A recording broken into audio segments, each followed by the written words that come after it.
for World Meditation, if you look, the theme for the meditation, World Meditation Day, it is very apt for these days, the world that is going through. It's all about peace, compassion, and unity. That is what world needs. And many of you know, Babuji Maharaj has talked about the egregore effect. For example, when we did prayer, what Venkatadri walked us through,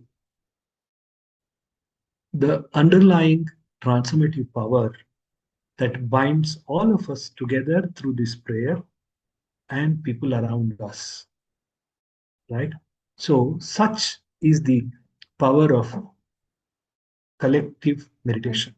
And Daji wants us, millions of us, to come together around the world to meditate with an idea of peace, unity, and compassion.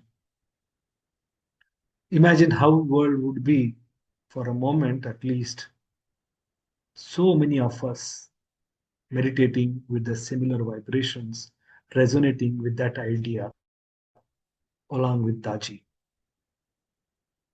If you have heard him talk this Sunday briefly, he said that effect of this collective meditation is very, very transformative. So ಪೂಜ್ಯ ಗುರುಗಳು Sunday ಹೇಳಿದ್ರಲ್ಲ, ನಮಗೆ ನಾವು ಎಲ್ಲರೂ ಒಟ್ಟಿಗೆ ಸೇರಿ ಲಕ್ಷಾಂತರ ಜನ ಧ್ಯಾನ ಮಾಡಿದ್ರೆ ಅದರ ಪರಿಣಾಮ ಟ್ರಾನ್ಸ್ಫಾರ್ಮೇಟಿವ್ ಆಗಿರುತ್ತೆ. ವಿಶ್ವಕ್ಕೆ ಇವತ್ತಿನಾಳೆ ಏನ್ ಬೇಕಾಗಿದೆ ಸದ್ಯದ ಸ್ಥಿತಿಯಲ್ಲಿ ಅಂದ್ರೆ ಶಾಂತಿ, ಪ್ರೇಮ, ಅನುಕಂಪ ಮತ್ತು ಯೂನಿಟಿ ಒಟ್ಟಿಗೆ ಇರುವುದು. ಇವತ್ತಿನ ದಿವಸದಲ್ಲಿ ಅದರ ತುಂಬಾ ಅವಶ್ಯಕತೆ ಇದೆ. ಅದಕ್ಕೆ ವರ್ಲ್ಡ್ ಮೆಡಿಟೇಷನ್ ಡೇ ದಿವಸ ನಾವೊಂದು ಕ್ಯಾಂಪೇನ್ ಮಾಡ್ತಾ ಇದೀವಿ. ನಾವು ಅಷ್ಟೇ ಅಲ್ಲ, ಈ ಗ್ರೂಪ್ ಅಲ್ಲಿ 300 ಜನ ಇರ್ಬೋದು SNP ಕ್ಯಾಂಡಿಡೇಟ್ಸ್, ಅಥವಾ ನಮ್ಮ ಕರ್ನಾಟಕದಲ್ಲಿ ಒಂದು 1000 ಜನ ಪ್ರಿಸೆಪ್ಟರ್ ಇರ್ಬೋದು, ಮೇ ಬಿ ಒಂದು 10,000 ಜನ ಅಭ್ಯಾಸೀಸ್ ಇರಬಹುದು. ಅಷ್ಟೇ ಜನ ಸೇರಿದ್ರೆ ಸಾಲದು ಅಲ್ವಾ? ನಾವಂತೂ ಧ್ಯಾನ ಮಾಡೇ ಮಾಡ್ತೀವಿ. We all meditate when Daji sends us message that okay let's connect virtually, we connect. But this time ask is to bring more of our friends and families to meditate. I'll tell you, which we all know it, but I just would like to reiterate. The whole Babuji Maharaj dream has been about every house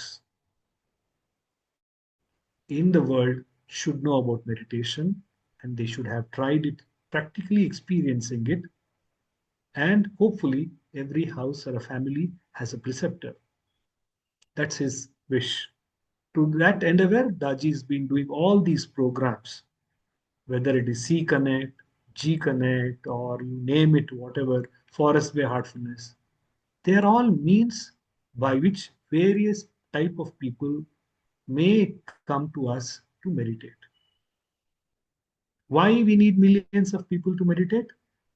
I mean, I don't know if somebody may be there from here in SNP candidate from Bidar.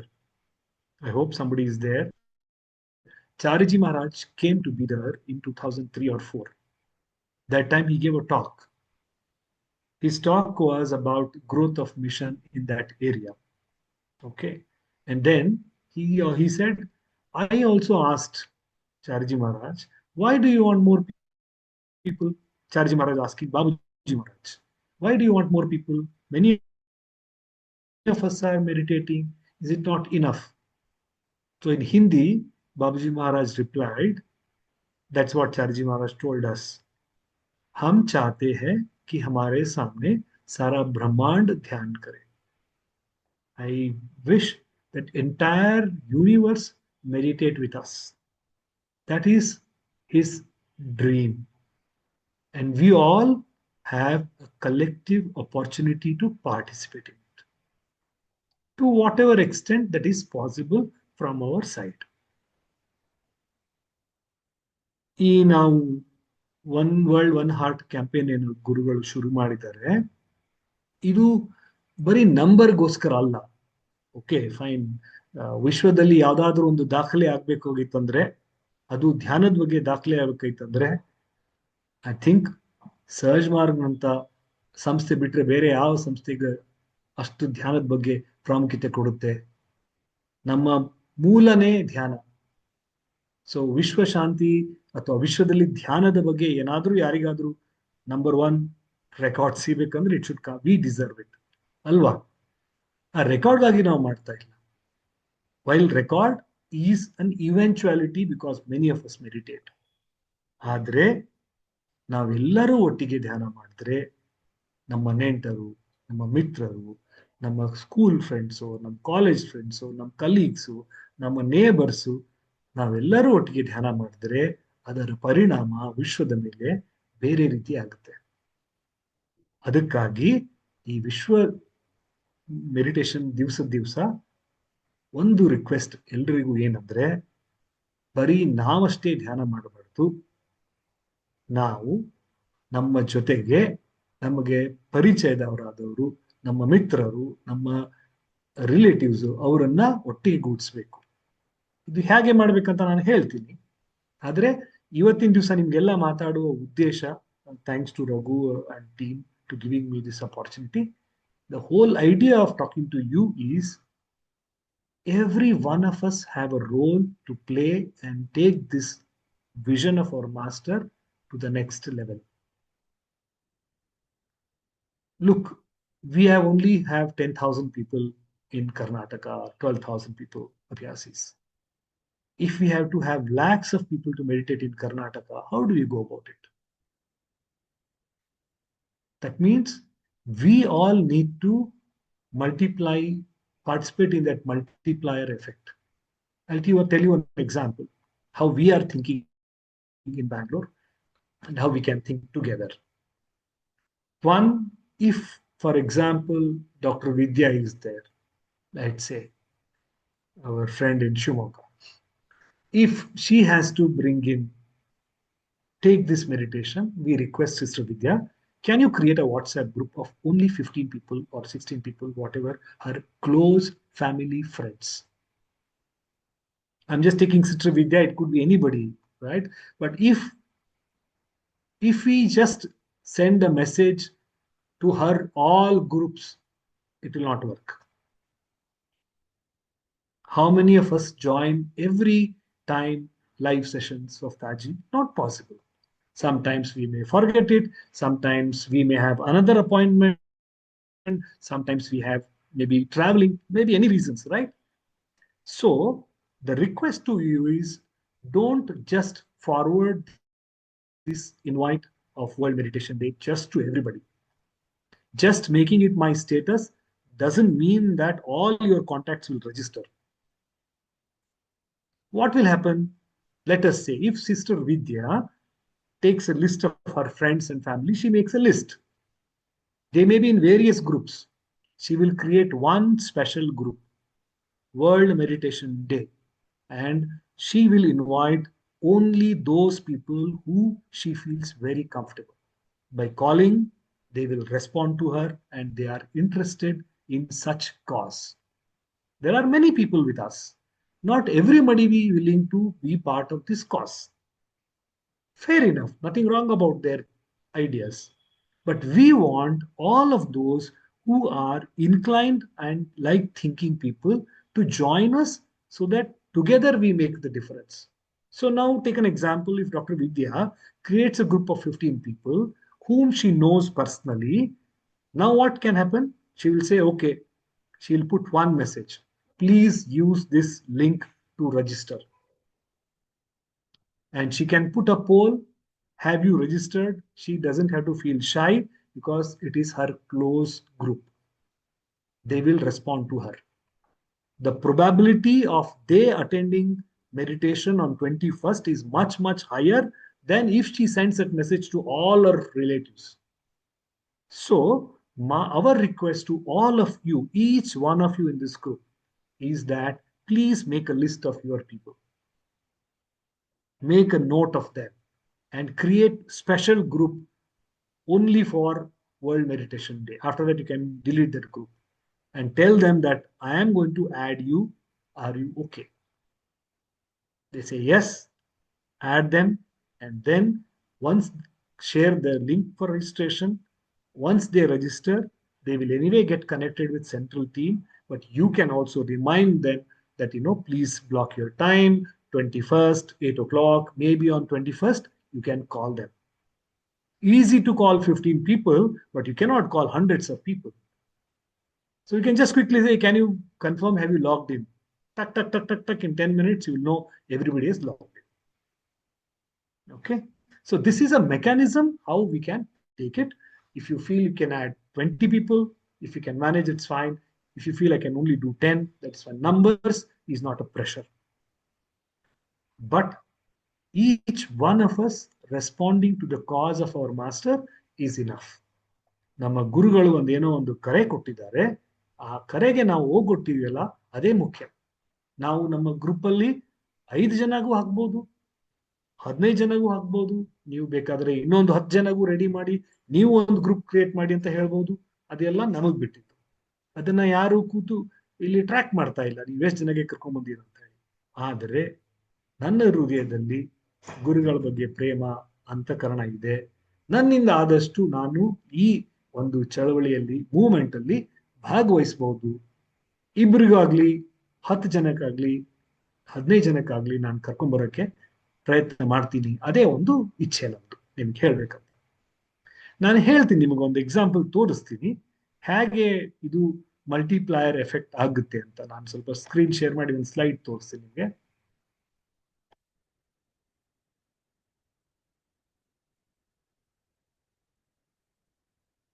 Okay, 1 second. I'll walk you through that slide. Sorry, I have my WhatsApp group open. Okay.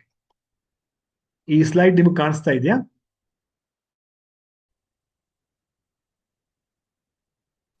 Yes, brother. Yes, brother. Yeah. So, ಈಗ ನೋಡಿ ಒಂದು example ಕೊಡ್ತೀನಿ. Sister Vidya is 1 unit ಅಂತ ಇಟ್ಕೊಳ್ಳಿ. 30 ಜನರಲ್ಲಿ sister ವಿದ್ಯಾ ಒಬ್ರು. ಆ ತರ ಇನ್ನೂ 29 ಜನ ಈ ಗ್ರೂಪ್ ಅಲ್ಲಿ ಇದೆ ಅಂತ ಇಟ್ಕೊಳ್ಳಿ. ಅವ್ರು ಏನ್ ಮಾಡ್ತಾರೆ, ಸಿಸ್ಟರ್ ವಿದ್ಯಾ 15 ಜನಗೆ ಒಂದು ಗ್ರೂಪ್ ಮಾಡ್ತಾರೆ. ಆ ಗ್ರೂಪ್ ಅದೇ ತರ ಇನ್ನೂ ಒಂದು 29 ಜನ ಅವರು ಒಂದು ಗ್ರೂಪ್ ಮಾಡ್ತಾರೆ. ಸೊ 30 ಜನ 15 ಜನದ ಗ್ರೂಪ್ ಮಾಡಿದ್ರೆ 450 ಜನ ಆದ್ರು. That is easy. Next challenge is, ನಾವು ಯಾವ ಗ್ರೂಪ್ ಅಲ್ಲಿ 15 ಜನ ಹಾಕಿರ್ತೀವಿ, you motivate them if they can bring and create their own group. They can be 5 people, 10 people, whatever. If they are interested, if they want to spread this message, they can either add them to your group or they can create their own group. That is where we see what started with one person can have multiplier effect. ಅದಕ್ಕೇನೆ ನಾವು ಇದನ್ನ ಒಂದು group ಮಾಡಿ ನನ್ನ group ಅಲ್ಲಿ ಇರೋರಿಗೆ ಪ್ರೋತ್ಸಾಹ ಮಾಡಿದ್ರೆ ಅವರು ಇನ್ನೊಂದಿಷ್ಟು ಜನಗೆ ಆಡ್ ಮಾಡಬಹುದು. ಹಾಗಿದ್ರೆ ಮಾತ್ರ ನಾವು ಲಕ್ಷಾಂತರ ಜನಕ್ಕೆ ಮುಟ್ಟಕ್ಕೆ ಸಾಧ್ಯ. ಆದ್ರೆ ಒಂದು ನಾನು ರಿಕ್ವೆಸ್ಟ್ ಮಾಡ್ಕೋತೀನಿ, ನಾನು ಹೇಳೋದ್ರಲ್ಲಿ ಕರೆಕ್ಟ್ ಆಗಿ ಹೇಳ್ತಾ ಇದ್ದೀನೋ ಇಲ್ಲ ಗೊತ್ತಿಲ್ಲ, ಆದ್ರೆ ಇದು ನಂಬರ್ಗಾಗಿ ನಾವು ಮಾಡ್ತಾ ಇರೋ ಕ್ಯಾಂಪೇನ್ ಅಲ್ಲ. ಇದು just to organise ourselves. ಹೇಗೆ ಮಾಡಬೇಕು, we are all one family, ನಾವೆಲ್ಲ ಒಂದೇ ಮನೆಯವರು. ನಿಮ್ ಜೊತೆ ನಾನು ಶೇರ್ ಮಾಡ್ಕೋತಾ ಇದ್ದೀನಿ ಅಷ್ಟೇ. ನಿಮ್ಗೊಂದು ಐಡಿಯಾ, ನಾವು ಈ ತರ ಮಾಡ್ತಾ ಇದೀವಿ ಬೆಂಗಳೂರಲ್ಲಿ, ನೀವು ಟ್ರೈ ಮಾಡಿ, ನಿಮ್ದು ಒಂದು ಗ್ರೂಪ್ ಮಾಡಿ, 15 ಜನ ಆಡ್ ಮಾಡಿ, ಅವರಿಗೂ ಕೇಳಿ. ಅವ್ರು ಸ್ಕೂಲ್ದವ್ರು ಇರ್ಬೋದು, ಕಾಲೇಜ್ದವ್ರು ಇರ್ಬೋದು. ಇಲ್ಲ ಮೇಡಮ್ ನಮ್ಮ ಕಾಲೇಜಲ್ಲಿ ಒಂದು 10 ಜನ ಇದ್ದಾರೆ, ಓಕೆ ನೀವು ಒಂದು ಗ್ರೂಪ್ ಮಾಡಿ, ಪರವಾಗಿಲ್ಲ, ಅವರಿಗೆ ಈ ಮೆಸೇಜ್ ಕೊಟ್ಬಿಡಿ. ಆಗ ನಾವೇನ್ ಮಾಡ್ತಾ ಇದ್ದೀವಿ, ಒಟ್ಟಿಗೆ 1 ಲಕ್ಷ ಜನ 2 ಲಕ್ಷ ಜನ ಕರ್ನಾಟಕದಲ್ಲಿ ಧ್ಯಾನ ಮಾಡಿದ್ರೆ ನೋಡಿ ನಮ್ಮ ಅಭ್ಯಾಸಿ ಸಂಖ್ಯೆ ಎಷ್ಟು ಜಾಸ್ತಿ ಆಯ್ತು. ಅದರಲ್ಲಿ ಈವನ್ 10% ಜನನೇ ಧ್ಯಾನ ಮಾಡಿದ್ರೆ Venkatadri can start some 5 new centres or 20 new centres in Karnataka ಅಲ್ವಾ? So please think from that angle that this is one opportunity for us to invite, look at our own friends. ನಮ್ಗೆ ಗೊತ್ತಿದ್ದವ್ರು ಇದ್ದಾರೆ, ಅವ್ರಿಗೆ ಗೊತ್ತು ನಾನು ಸುಮಾರು ವರ್ಷದಿಂದ ಧ್ಯಾನ ಮಾಡ್ತಿದ್ದೀನಿ, ಅವ್ರು ನಮ್ಗೆ ನನ್ನ ಬಗ್ಗೆ ಅವ್ರಿಗೆ ಹೆಮ್ಮೆ ಇದೆ, ನಾವೇನೋ ಧ್ಯಾನ ಮಾಡ್ತಾ ಇದ್ದೀವಿ ಅಂತ, ಖುಷಿ ಇದೆ ನಾವು ಮಾಡ್ತಾ ಇದ್ದೀವಿ ಅಂತ. ಆ ತರ ಜನರಿಗೆ ನೀವು ಗ್ರೂಪ್ ಅಲ್ಲಿ ಆಡ್ ಮಾಡಿ. ಅವರು ನೀವು ಹೇಳಿದ್ರೆ ಅವತ್ತೊಂದ್ ದಿವಸ ನೀವು ಧ್ಯಾನ ಮಾಡಿ ನಮ್ಮ ಜೊತೆ, ನೋಡಿ ಗುರುಗಳೇ ಧ್ಯಾನ ಮಾಡಿಸ್ತಾರೆ, ನೀವೆಲ್ಲ ಜಾಯಿನ್ ಆಗಿ ಅಂತಂದ್ರೆ ಅವರು 99% ನಮಗೆ ಸಹಾಯ ಮಾಡ್ತಾರೆ. ಅದು ಒಂದನೇ ಆಸ್ಕು. ಎರಡನೇದು ನೆನ್ಪಿಡಿ, ಬಾಬುಜಿ ಮಹಾರಾಜರು ಗೆ ವಿಸ್ಪರ್ಸ್ ಅಲ್ಲಿ ನಮ್ಮ ಸಿಸ್ಟರ್ ಹೆಲೆನ್ ಇದಾರಲ್ಲ ಮದರ್, ಅವರು ಒಂದು ಪ್ರಶ್ನೆ ಕೇಳ್ತಾರೆ. ನಾನು ಆದ್ರೆ ಈ ಗ್ರೂಪ್ ಅಲ್ಲಿ ಯಾವಾಗಾದ್ರೂ ಕಳಿಸ್ತೀನಿ ಅಂತ ರಘು ಅವ್ರಿಗೆ. ಅವರೊಂದು ಪ್ರಶ್ನೆ ಕೇಳ್ತಾರೆ, Babuji tell me how can I serve you more. Okay, ಬಗ ಅವ್ರು ಆಲ್ರೆಡಿ ಸರ್ವ್ ಮಾಡ್ತಾ ಇದ್ದಾರೆ, ಆದ್ರೂ ಅವ್ರು ಮತ್ತೆ ಪ್ರಶ್ನೆ ಕೇಳ್ತಾರೆ ಬಾಬುಜಿಗೆ. ಅವಾಗ ಬಾಬುಜಿ ಹೇಳ್ತಾರೆ, dear sister, my dear daughter, you are already serving, what else you want to do more.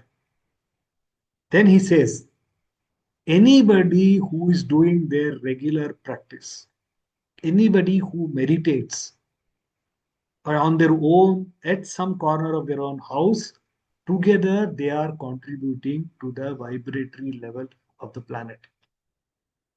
By doing your own sadhana, you are also contributing to the world. So by joining with us on that day, they are also contributing to the world peace. So this is what we need to encourage people. We need to ask our near and dear ones to join with this cause. Now, how does it work? 2-3 things are there. Okay, ಮೂರು ವಿಷಯಗಳಿದೆ. ಹೇಗೆ ಕೆಲಸ ಮಾಡುತ್ತೆ? ಒಂದು, ಇದ್ರದ್ದು registration link ಇದೆ. ನೀವೆಲ್ಲ registration ಮಾಡಿದೀರಾ? ಯಾರಾದ್ರೂ ಥಮ್ಸ್ ಅಪ್ ಮಾಡಿ, just to get an idea. Okay, yeah, good. So first ನಾವು ರಿಜಿಸ್ಟ್ರೇಷನ್ ಮಾಡಿಸ್ಬೇಕು. Okay, good, thank you very much. ನಮ್ದು ರಿಜಿಸ್ಟ್ರೇಷನ್ ಆದ್ಮೇಲೆ ನೆಕ್ಸ್ಟ್ ನಾವೇನ್ ಮಾಡ್ಬೇಕಂದ್ರೆ, ನಮ್ಮ ಮಿತ್ರರಿಗೆ ಅಥವಾ ನಮ್ದು ಯಾರು ಫ್ರೆಂಡ್ಸ್ ಪರಿಚಯದವರು ಇದ್ದಾರೆ ಅವ್ರದ್ದೊಂದು ಗ್ರೂಪ್ ಮಾಡಬೇಕು. ಓಕೆ, ಆ ಗ್ರೂಪ್ ಅಲ್ಲಿ 15 ಜನಕ್ಕೆ ನಾವು ಈ ಲಿಂಕ್ ಕೊಡ್ಬೇಕು, ರಿಜಿಸ್ಟ್ರೇಷನ್ ಲಿಂಕು. ಅದಾದ್ಮೇಲೆ ಅವರಿಗೆ ನಾವು ಜಾಯ್ನಿಂಗ್ ದಿವಸ ಒಂದ್ ದಿವಸ ಮುಂಚೆ ಒಂದು ಸಣ್ಣ ರಿಮೈಂಡರ್ ಮಾಡಬೇಕು. That is first ask. ಮೊದಲನೇ ಆಸ್ಕ್ ಒಂದು ಗ್ರೂಪ್ ಮಾಡಿ ಅವರಿಗೆ ರಿಜಿಸ್ಟ್ರೇಷನ್ ಮಾಡಕ್ಕೆ ಲಿಂಕ್ ಕೊಡಬೇಕು. ಸರಿನಾ? ಎಲ್ಲರೂ ಮಾಡ್ಬೋದಾ ಈ ಗ್ರೂಪ್ ಅನ್ನ? ಸರಿ, ಥ್ಯಾಂಕ್ ಯು. ಸೆಕೆಂಡ್ ಆಸ್ಕ್, ಈಗ ನಾವು ಗ್ರೂಪ್ ಮಾಡಿದ್ಮೇಲೆ ಅವ್ರಿಗೆ ಹೇಳ್ಬೇಕು, ನೋಡಪ್ಪ ಇದು 21ನೇ ತಾರೀಕು ದಿವಸ ಇದೆ, ಇದು 40 ನಿಮಿಷದ ಕಾರ್ಯಕ್ರಮ, ಅವರು 40 ನಿಮಿಷ ನಮ್ಮ ಜೊತೆ ಇರಬೇಕು. ಇದು ನಂಬರ್ ಆಫ್ ವ್ಯೂಸ್ ಏನಾದ್ರು ರೆಕಾರ್ಡ್ ಅಲ್ಲಿ ಹೋಗ್ಬೇಕಂದ್ರೆ ಇಟ್ ಕನ್ಕರೆಂಟ್ ಯೂಸರ್ಸ್ ಅದು ತಗೊಳುತ್ತೆ. ಯಾರು ಎಷ್ಟು ಜನ ಕಂಟಿನ್ಯೂಸ್ ಆ ಕಾರ್ಯಕ್ರಮದಲ್ಲಿ ಭಾಗವಹಿಸಿದ್ರೋ ಅಷ್ಟು ವ್ಯೂಗಳನ್ನ ಅದು ಕನ್ಸಿಡರ್ ಮಾಡುತ್ತೆ. ನಾನು 10 ನಿಮಿಷ ಮಾಡಿದೆ, ನಂದು ನೆಟ್ವರ್ಕ್ ಹೋಯ್ತು, ನಾನು ಡ್ರಾಪ್ ಆದೆ ಅಂದ್ರೆ ನಂದು ಪ್ರೆಸೆನ್ಸ್ ಕೌಂಟ್ ಆಗಲ್ಲ. ನಾನು 20 ನಿಮಿಷ ಇದ್ದೆ, ನನ್ನ ಬ್ಯಾಟ್ರಿ ಡಿಸ್ಚಾರ್ಜ್ ಆಯ್ತು ಅಂದ್ರೆ ನನ್ನ ನೆಟ್ವರ್ಕ್ ಕೌಂಟ್ ಆಗಲ್ಲ, ನಂದು ವ್ಯೂ ಕೌಂಟ್ ಆಗಲ್ಲ. ಅದಕ್ಕೆ ಎರಡನೇ ವಿಷಯ ನಾವೇನ್ ಹೇಳ್ಬೇಕಂದ್ರೆ, ಇದು 40 ನಿಮಿಷದ ಕಾರ್ಯಕ್ರಮ. ಅದರಲ್ಲಿ ಮೊದಲು ರಿಲ್ಯಾಕ್ಸೇಷನ್ ಇರುತ್ತೆ, ಆಮೇಲೆ ಧ್ಯಾನ ಇರುತ್ತೆ, ಗುರುಗಳು ಬೇಕಾದ್ರೆ ಒಂದು 5 ನಿಮಿಷ ಮಾತಾಡಬಹುದು. ಆ ಪೂರ್ಣ ಕಾರ್ಯಕ್ರಮ ನೀವು ನಮ್ಮ ಜೊತೆ ಇರಬೇಕು. That is second ask. Third ask is, ಮೂರನೇ ಆಸ್ಕ್ ಅಂದ್ರೆ ಅವರು ತಮ್ಮ ಪರ್ಸನಲ್ ಡಿವೈಸ್ ಇಂದ ಲಾಗಿನ್ ಮಾಡಬೇಕು. ನಾವು ಮುಂಚೆ ಏನ್ ಮಾಡ್ತಿದ್ವಿ, ಗುರುಗಳ ಸತ್ಸಂಗ ಇದೆ ಅಂದ್ರೆ ಸಂಡೇ ಮನೆಯವರೆಲ್ಲ ಒಟ್ಟಿಗೆ ಕೂತ್ಕೊಂಡು ಟಿವಿ ಮುಂದೆ ನೋಡ್ತಿದ್ವು, ಲ್ಯಾಪ್ಟಾಪ್ ಮುಂದೆ ನೋಡ್ತಿದ್ವು. ಅದು ಒಂದೇ ವ್ಯೂ ಅಂತ ಕನ್ಸಿಡರ್ ಆಗುತ್ತೆ. ನಾವು 5 ಜನ ಇದ್ವಿ ಮನೆಯಲ್ಲಿ. ಸೊ 5 ವ್ಯೂ ಬರ್ಬೇಕಂದ್ರೆ ನಾವು 5 ಜನ ನಮ್ಮ ನಮ್ಮ ಡಿವೈಸ್ಗಳಲ್ಲಿ ಲಾಗಿನ್ ಮಾಡಬೇಕು. ನಿಮ್ಮಲ್ಲಿ ಫೋನ್ ಇರ್ಬೋದು, ಲ್ಯಾಪ್ಟಾಪ್ ಇರ್ಬೋದು, ಅದರಲ್ಲಿ ಯೂಟ್ಯೂಬ್ ಅಲ್ಲಿ ಆ ಲಿಂಕ್ ಬರುತ್ತೆ, ಅದನ್ನ ನೀವು ಜಾಯ್ನ್ ಆಗ್ಬೇಕು. ಅವರಿಗೂ ಅದೇ ಹೇಳ್ಬೇಕು, ನೀವು ಒಟ್ಟಿಗೆ ಕೂತ್ಕೊಂಡು ಮಾಡೋದಲ್ಲ, ನಿಮ್ ಮನೆಯಲ್ಲೇ ನಿಮ್ ಕಂಫರ್ಟ್ ಅಲ್ಲೇ ಸಾಯಂಕಾಲ 8 ಗಂಟೆಗಿದೆ, ನೀವು ಬೇಕಾದ್ರೆ ಬೇಗ ಊಟ ಮುಗಿಸಿ ರೆಡಿ ಆಗಿ ನೀವು ನಿಮ್ಮ ಡಿವೈಸ್ ಇಂದ ಲಾಗಿನ್ ಮಾಡಿ. ಆ ಮಾಡಿದಾಗ 2-3 ವಿಷಯ ನೀವು ನೆನ್ಪಿಟ್ಕೊಳ್ಳಿ. ಏನಂದ್ರೆ, ನಿಮ್ದು ಬ್ಯಾಟ್ರಿ ಸರಿಯಾಗಿರ್ಬೇಕು, ಫುಲ್ ಚಾರ್ಜ್ ಆಗಿರ್ಬೇಕು, 40 ನಿಮಿಷ ನೋಡ್ಕೊಳ್ಳಿ ಪ್ಲೀಸ್ ಮುಂಚೆನೆ ಅಂತ ಹೇಳ್ಬೇಕು. ಎರಡನೇದು, ಸಿಗ್ನಲ್ಸ್ ಸರಿಯಾಗಿದ್ದ ಜಾಗದಲ್ಲಿ ಕೂತ್ಕೊಳ್ಳಿ, ಡಿಸ್ಕನೆಕ್ಟ್ ಆದ್ರೆ ಮತ್ತೆ ಮತ್ತೆ ನೀವು ಲಾಗಿನ್ ಮಾಡಿದ್ರೆ ಕೌಂಟ್ ಆಗುತ್ತೆ ಇಲ್ವೋ. ಮೂರನೇದು, ಸಪೋಸ್ ನೀವು ಪ್ರೀಪೇಯ್ಡ್ ಚಾರ್ಜ್ ಅಲ್ಲಿ ಇದ್ರೆ ಪ್ಲೀಸ್ ಅದು ಫುಲ್ ಚಾರ್ಜ್ ಇದೆ, ನಿಮ್ದು ಡಿಸ್ಕನೆಕ್ಟ್ ಆಗಲ್ಲ, ಕರೆನ್ಸಿ ಮುಗ್ದ ಹೋಗ್ಬಾರ್ದು, ಆ ತರ ನೀವು ನಿಮ್ ಅನ್ನ ರೆಡಿ ಮಾಡಿ ಇಟ್ಕೊಳ್ಳಿ ಅಂತ ಹೇಳ್ಬೇಕು. ಇದು ನಮ್ಮ ಎರಡನೇ ವಿಚಾರ. ಹೇಗೆ ಜಾಯಿನ್ ಮಾಡಬೇಕು ಅಂತ ಹೇಳೋದು, ಆ ಯೂಟ್ಯೂಬ್ ಲಿಂಕು ಮತ್ತು ಪರ್ಸನಲ್ ನಿಮ್ ಡಿವೈಸ್ ಇಂದ ಪ್ರತಿಯೊಬ್ರು ನಾವೆಲ್ಲರೂ ಕೂಡ ನಮ್ಮ ಮನೆಯಲ್ಲಿ ತುಂಬಾ ಜನ ಇದ್ರೆ 1 ರಿಂದ 2 ಡಿವೈಸ್ ಇದ್ರೂ ಪರವಾಗಿಲ್ಲ, ಬಟ್ ನೀವು ಸಪರೇಟ್ ಡಿವೈಸ್ ಅಲ್ಲಿ ಲಾಗಿನ್ ಮಾಡಬೇಕು. Okay, that is second thing. ಮೂರನೇದು, ಐ ಥಿಂಕ್ ಎಲ್ಲಕ್ಕಿಂತ ಮುಖ್ಯವಾಗಿದ್ದು ಅಂದ್ರೆ, ನಾವು ಅವರಿಗೆ ಯಾವ ರೀತಿ ಇದ್ರ ಬಗ್ಗೆ ಆಹ್ವಾನ ಕೊಡ್ತೀವಿ. ನಾವು ನಿಜವಾಗಿ ನಮ್ಮ ಧ್ಯಾನ ಮಾಡಿ, ನೀವು ವಿಚಾರ ಮಾಡಿ, ವಿಶ್ವ ವಿಶ್ವ ಶಾಂತಿಗೆ ನಾನು ಒಂದು ಏನಾದರೂ ಕಾಂಟ್ರಿಬ್ಯೂಟ್ ಮಾಡ್ತಾ ಇದ್ದೀನಿ ಗುರುಗಳೇ, ನನಗೆ ಇದನ್ನ ನಾವು ಇನ್ನೊಂದಿಷ್ಟು ಜನಕ್ಕೆ ಹೇಳಂತ ಒಂದು ಶಕ್ತಿ ಕೊಡಿ. ನಾನು 10 ಜನ ತಂದೆ 20 ಜನ ತಂದೆ ಅಂತ ಹೋಗೋದು ಬೇಕಾಗಿಲ್ಲ ನಮಗೆ. ನಾವೆಲ್ಲರೂ ಸೇರಿ ಗುರುಗಳ ಒಂದು ಕಾರ್ಯದಲ್ಲಿ ಒಂದು ಭಾಗಿಯಾಗಿದ್ದೀವಿ ಅಂತ ಆ ಒಳಗಡೆ ಇರುವ ಅಂತಃಕರಣದಿಂದ ನಾವು ಪ್ರಾರ್ಥನೆ ಮಾಡಿ ಶುರು ಮಾಡೋಣ. ಎಷ್ಟು ಜನ ಬರ್ತಾರೆ ನೋಡೋಣ ಅಂತ. ಈ ವರ್ಷ ರೆಕಾರ್ಡ್ ಆಗುತ್ತೋ ಮುಂದಿನ ವರ್ಷ ರೆಕಾರ್ಡ್ ಆಗುತ್ತೋ ಅದು ಗುರುಗಳಿಗೆ ಬಿಟ್ಟಿದ್ದು. ನಮ್ದೇನ್ ಕೆಲಸ? Results are not with us, but effort is with us.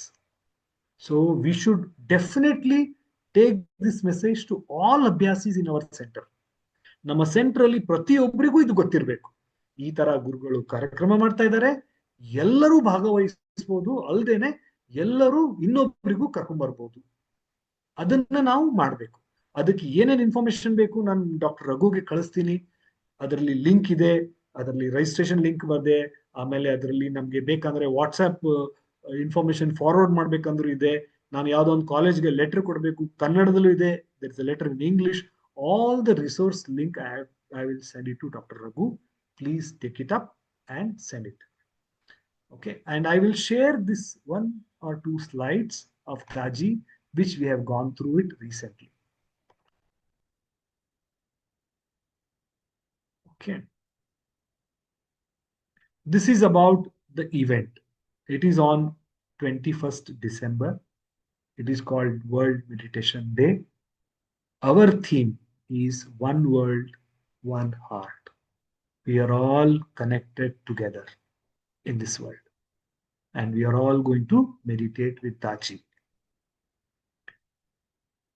What are we meditating with? We are meditating with an idea for all of us, millions of people coming together for peace, compassion, and unity. While we all come together, of course, there may be history that will happen. That history may be million people meditated on 21st December 2025. That may be a history. But the opportunity is for us to come together for peace, compassion, and unity. Okay. There is a registration link. I will send that to you. Okay. Finally, I just want to, this is what I told you also. Please ensure that you have a good network connectivity, you have a good bandwidth, you have a good power supply to connect, you have sufficient balance if you are prepaid, so that you are throughout the 40 minutes you are connected together. Any device that you bring in is okay. You can log in through your mobile. If you have an iPad or a tablet, you can log in through tablet. If you have a computer, desktop, laptop, you can log in through that. Any of the devices, you can log in. If you have 2 devices, you can log in from 2 as well. But each login will be considered as one view. So the more the logins, the better for us. So that is all what I wanted to share. If you have any feedback, please do share with me. My name is Girish Thoklur. You can send it to Raghu or Venkat brother. They will send it to us. We will also learn. If you have any ideas, we will implement in Bangalore as well. But please remember, let us do our part. You see, I don't know how many of you know Daji before he was master. Okay.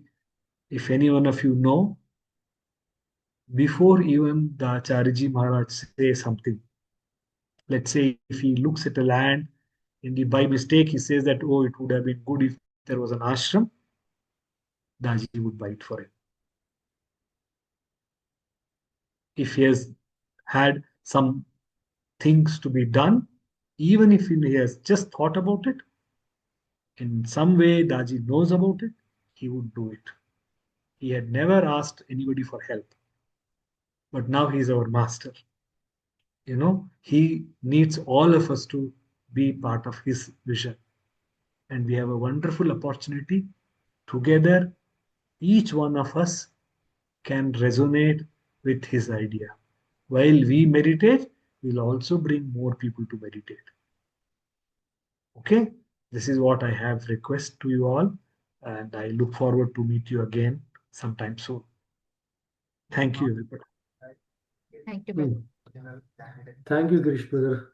I did it in my time. So please send the whatever documents and other thing to be shared. We'll share it in our group. Not to worry. Yes. Okay. Thank you very Okay. much for your time. Good luck, everybody. Namaste. Thank See you on 21st virtually. Okay. Thank you. Bye. No problem. Thank you, Pa. Namaste. Namaste.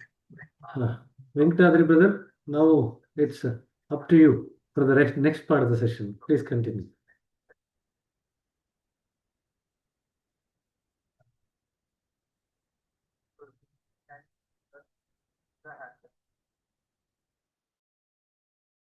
Brother, you're able to see me? Okay. Yes, yes. We are able to see you, not your presentation. Okay, sure. I tried to get that one world, one heart, no? One world, one heart background. So I'm trying to see how I can flip it now as a part of this session. Anyway, so just give me 1 minute, brother, so that I'll try to set this up. Just give me a minute.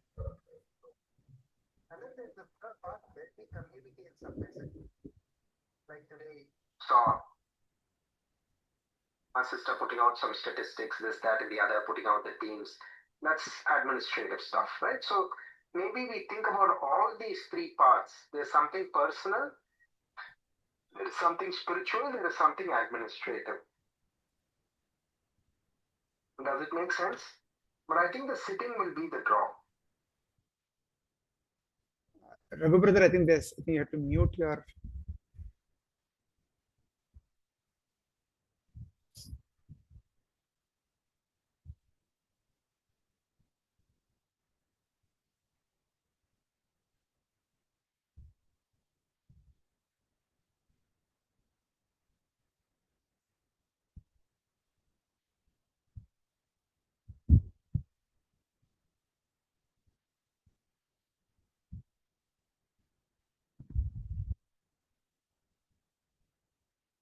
Okay, sorry for the delay. I'm working on a new computer.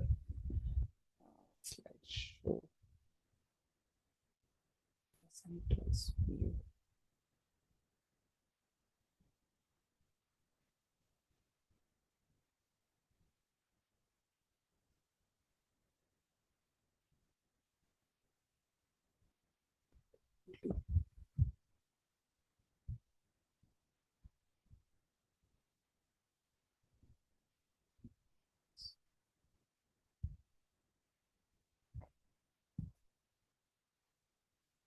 Oh, so Supriya's sister is saying it's also true for CTs and mentors.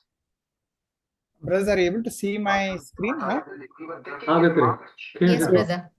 Yes, sir. Yeah, understand. Okay. Reach out, Is it? There's no other noise, right, on the screen? There is no ಕಾಣಿಸ್ತಾ ಇಲ್ಲ. You're not able to see any other tabs, right? No, only the presentation. Only my presentation. Excellent. Okay. Okay, we'll start with the whisper. So please, anybody would like to sort of go through it? Brother, tabs are visible. Tabs are visible, right? I'm sorry. I don't know, because I'm started using a new computer. Started using Google Slides. I'm not sure how to sort of. I tried to remove that, but still I'm not able to do that. Okay, they're not that prominent, brother. So okay, I think we can. Is it manageable? Next time I'll try to see how I can take it out. Manageable, yes. Whisper message is visible, brother. Whisper is visible? Okay. Okay, go ahead. Anybody would like to sort of take up the whisper reading today? Yeah. Shall Should I, I, brother? brother? Okay. Yes, sister. If you want, you can read. No, please continue. Yeah. Because Okay, nobody. thank you. Whispers. Sunday, August 31st, 2002, 10 a.m. Humility precedes you. It clears the way ahead of you. Without it, all would be more difficult. You are as God created you, and you do not claim any merit for yourself.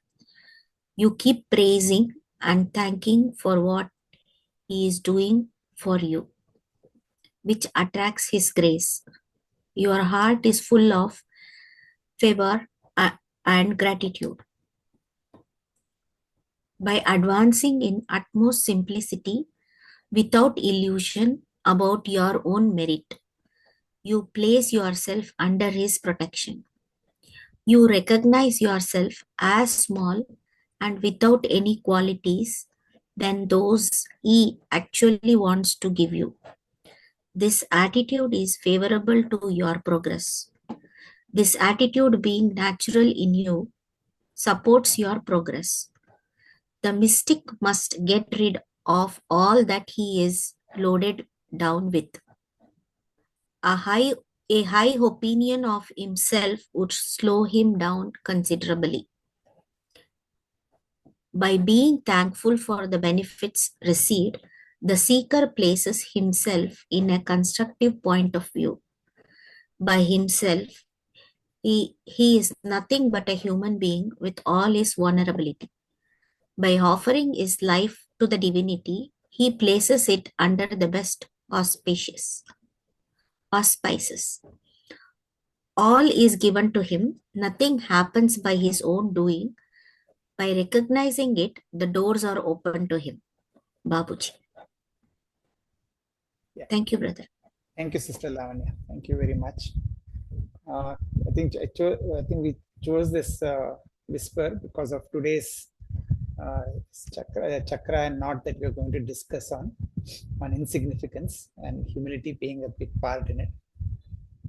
That's one reason I chose this, so that it can be a sort of a starting point for our discussion. The other thing which sort of struck my mind was the simple part of simplicity being very being very natural to us. Simplicity being very natural. Being complex is unnatural is something as a sort of, if you want to flip it aside and see,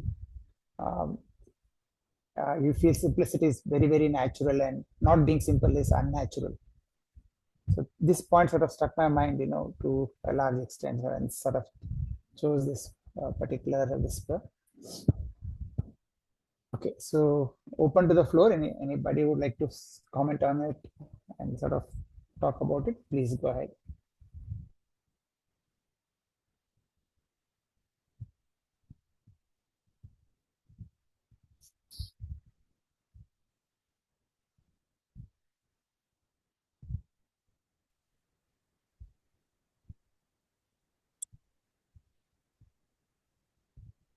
mute ಆಗಿದೆ sister, ನಿಮ್ದು voice ಬರ್ತಾ ಇಲ್ಲ.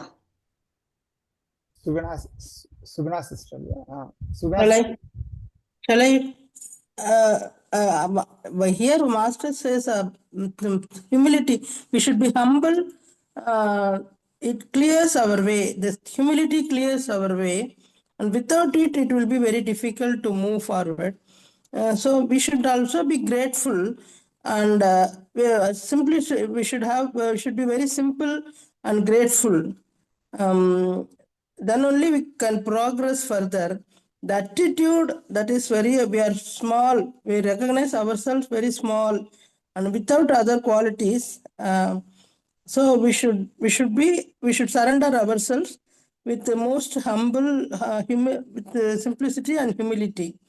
So we should be, in the third paragraph, he speaks about that grateful. We should offer offering our life to divinity. We should be grateful. That's all I understand, brother. Thank you. Okay, thank you, sister. Thank you very much. Shall I, brother? Go ahead, sister. Go ahead. Here in the second para, Master is saying that, the most advanced simplicity without illusion, one can actually go about illusion of our own merit, whatever it is, we place under his protection. It is referring to the surrender here, brother. That's what I understood.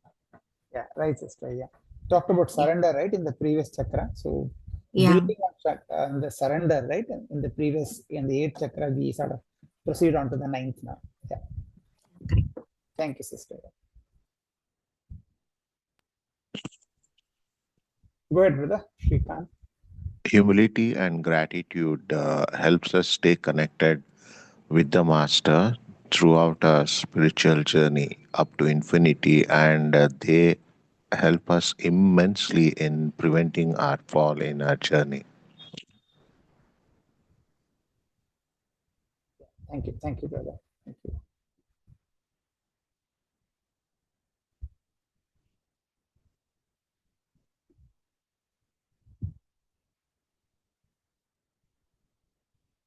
Anyone else would like to? Hello, brother. Go ahead, sister. Means the whole whisper is about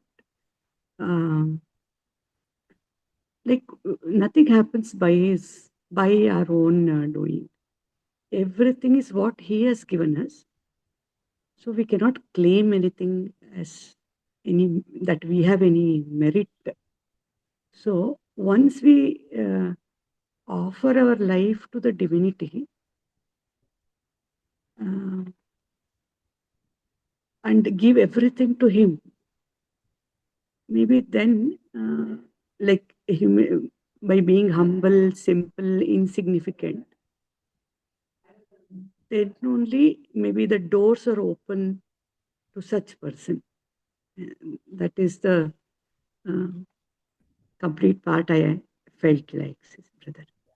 Thank you, sister. I think that's your takeaway. I think thanks for sharing that.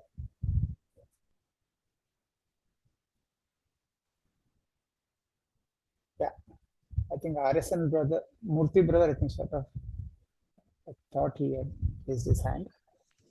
Anyway, I put up my hand. What sister brought out was a very important thing. Once you align with the center, you're offering your life to the divinity. That is the best thing any person can do, and that is what is highlighted here. Everything is given because whatever is a attributes of the center, that is yours, and that is how all the masters have clearly indicated. Once you turn your direction inward, now you go for the ultimate. That is what is clearly brought down here. Thank you, brother. I think that was a good observation from you and sister Vidya. Yeah, thank you. Anyone would like to sort of go ahead, Venkateshwaran brother.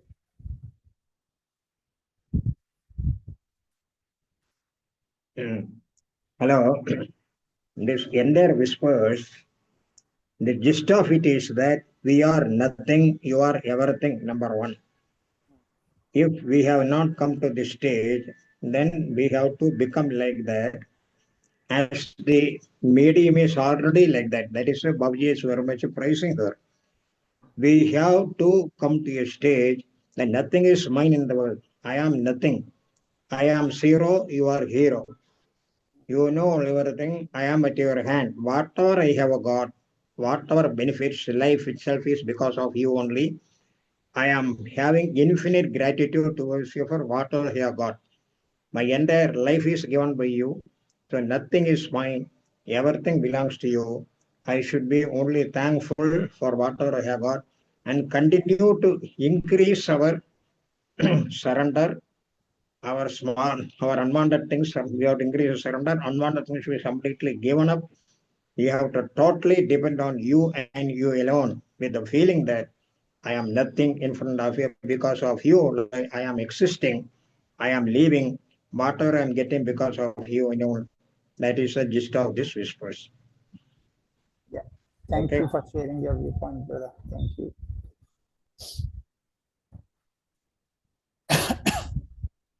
Okay, so we'll move on the next section. Okay. So as usual, trying to sort of recap of the earlier sessions. We went through Knot 1 to 4, managing, in a yatra, managing the 5 C's and the 5 D's. Then we sort of quickly thanks to the master, from we sort of move rather quickly to the 7th point, and from the 7th point we sort of start working on the 5th as well as the 6th point, where we try to sort of manage or sort of develop trace of clarity and selflessness. And then we sort of, that's from the state of stillness that we manage these two, selflessness and clarity. And having gained stillness and having sort of observed from that stillness that that we have a lot to gain from the source or from the master, we start getting more open to the help that we receive from the master at the 8th point. We start open-heartedly sort of receive help from at the 8th, as we reach the 8th point, or start take his help appropriately from the 8th point onwards. We sort of allow him to help us. That's what we try to learn in the 8th chakra. Now today we will start looking at the 9th chakra, where we will learn as to how we could probably take that help more effectively from the master. That is where we would start looking at it more deeply today. So as this is seen in this picture on the right bottom, essentially the 9th point is almost very close to the tip of our head. Okay, so this is the introduction. So this is the introduction piece of the 9th chakra. Once an emperor drew a line on the floor with a piece of chalk. Then looking at his courtiers, he said, "I want to shorten this line, but you can't erase the line or break the floor." When no one could figure out how to shorten the line, the king's favorite minister stepped in. He took a piece of chalk and drew a longer line next to the one the king had drawn. In an instant, the line drawn by the king, which is this one, became shorter. Drawing a new line changed the perspective. The sublimation of the ego is a similar exercise. If you try to annihilate the ego by force, it doesn't work. But when you change your perspective and look up to something far grander and magnificent, then the heart is filled with appreciation. It longs to become one with the grander idea, and the ego supports the endeavor. Such a life-altering perspective occurs when you enter the 9th chakra. You enter a state where you feel you are born to the new world. So this is essentially where we sort of look at where Babuji Daji starts telling us that how things start to change within us when I start looking from a different perspective. Okay. The 9th chakra is the region where the balance tips between you and the source. Up to this point, our life has centered Sister Anuradha, can you please see if you can use your mouse to a less extent, because it is a lot of. Okay, thank you very much. Yeah. At the ninth chakra, you are recentered around thou, and I dissolves away even from the periphery. After a considerable ascent, rising above the clouds. For the first time in your spiritual anatomy project, you have a direct view of the source. The feeling of so near and yet so far, which was constant companion until now, is gone. Your heart knows that you are in the presence of the absolute. So here I think this chakra is also called the place where it's called where the soul is in sort of salukyata stage, where it basically comes in to basically the region of God, where where he starts to have a look at it and feels to a certain extent the presence of the absolute. So this is also a chakra which is also known as Prapana Prabhu, as we shall see in the following slides. This experience leaves us a deep impact on you that an automatic meditative state develops in the heart. You may be running to catch a flight, mowing the lawn, cooking dinner, or even in the middle of an argument. But through all this, within you, the meditative state continues undisturbed. Constant remembrance, which until this point was a practice you cultivated, is now as automatic as breathing. Here, I think the practice of constant remembrance basically goes starts reaching its peak, where whatever you are essentially doing, you are naturally in the remembrance of the source or of the master.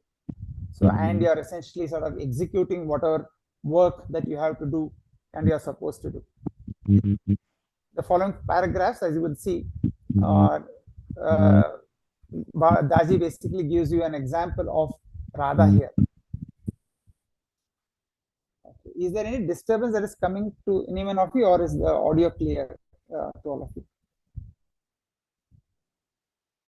It's a little bit disturbance, brother. Little bit. Little bit. Is it on off, or is it? Brother, someone has not muted. Brother, your voice is clear, brother. My voice is clear, is it? Okay. Yeah, it is clear. I request all to mute yourself. Only would like when you speak, right? Yeah, it is on of some kind of technical techno sounds. But my humble request is, members, it's not a challenge to keep ourselves muted. It's been happening, and brother has been kind of, very humbly requesting you all kindly, and we all need to ensure that we keep it muted. That's the minimum. My humble request to you all. Thank you, Srikanth. Yeah. Okay, we'll move ahead. Radha, the spiritual companion of Lord Krishna, was thinking of Krishna and slipped into meditation. As she meditated, her heart called out Krishna, Krishna. After a time, the form of Radha changed into that of Krishna. And then Krishna started thinking of Radha and called out Radha, Radha. The story is not about Radha or Krishna. It's about how in the journey you come to a place where your call echoes in the center. So far you are seeking the center, and now the center seeks you. Yeah, this is an interesting phase, I think, as what Daji sort of mentioning here, that we put in a lot of effort, and you come up to this level with a lot of effort, and it is at this level where the center sort of takes over you and starts investing in you. Looks like that, and starts sort of investing you. Sometimes it just happen in organizations too, right? When there's somebody who's very talented, the management somehow recognizes that for a long term investing in that person would be very helpful. So similarly, I think maybe somehow nature also sort of recognizes an Abhyasi coming up to that level with a lot of effort. Now basically starts taking over and also providing him that sort of help. Okay, so in this, going to the details of this particular chakra from an elemental standpoint, This is the chakra, which is basically is also sort of governed by water. Now this water at the subtle level here. All what we see in the mind region are all at the subtle level. There's water over here, and it's at the 12 o'clock position I have air, and then 9 o'clock and 3 o'clock 3 o'clock position is earth, 6 is space, and fire in the 9 o'clock position. The color is gray, so sort of, as you saw in the it's very similar to the fourth knot as we sort of discussed earlier. It was black as you know, in the fourth. Slowly that blackness starts to reduce. You started looking at gray over here. The defining quality is surrender and humility. So where it sort of overlaps with the eighth knot. And the main feeling is also like divinity all around. We also saw this sort of feeling right in the first knot also, right? If you remember. So here I think it's much more predominant, and you're actually feeling the as we sort of discussed in the previous slide, that you are coming to the stage of the absolute, feeling the source to a certain extent, and you start feeling the source and the divinity as you also is felt in a more sort of a more prominent fashion. The region is also basically Prapanna Prabhu. It was Prapanna basically in, or surrender in the 8th point. Now you are in a stage of, next stage is basically between Prapanna, it is Prapanna Prabhu here. So we'll go ahead, and these are the major sort of things about the 9th chakra. Okay, so we'll go into detail as to what Babuji has sort of mentioned in the book In Towards Infinity. We now enter the 9th knot. The form of experience changes further, and we now come to a point where from the real contact with Bhuma, the absolute starts. We enter a state in which we feel like a newborn into another world. Our expansion in it now begins, and along with it, we also begin to gain consciousness of that to whom the sphere we are now reborn in belongs. Our feeling brings up to a conscious understanding of it, and the mind recognizes the presence of the Lord. His presence impresses the Abhyasi so deeply that unconscious worship starts within. So it's like we are born to the new world and try to experience this physical world. Similarly, I think what the Abhyasi gets through his sadhana and with the help of the master, basically gets into a new type of a world, which we shall discuss into more detail in the coming slides. Individual activities of worldly nature gets almost exhausted before coming into this state, and the bare relationship between the master and the servant remains in you.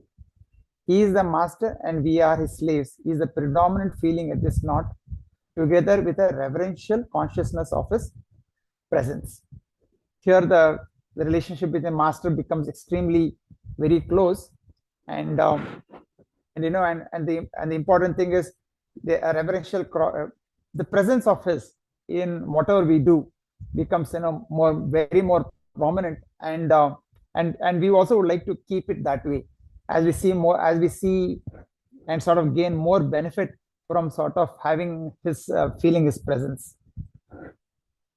At our own state at this stage is that of extreme supplication with inexpressible softness of heart, making the total absence of all feelings of ill will or enmity. This is in fact opens us to the very first chapter of divine knowledge.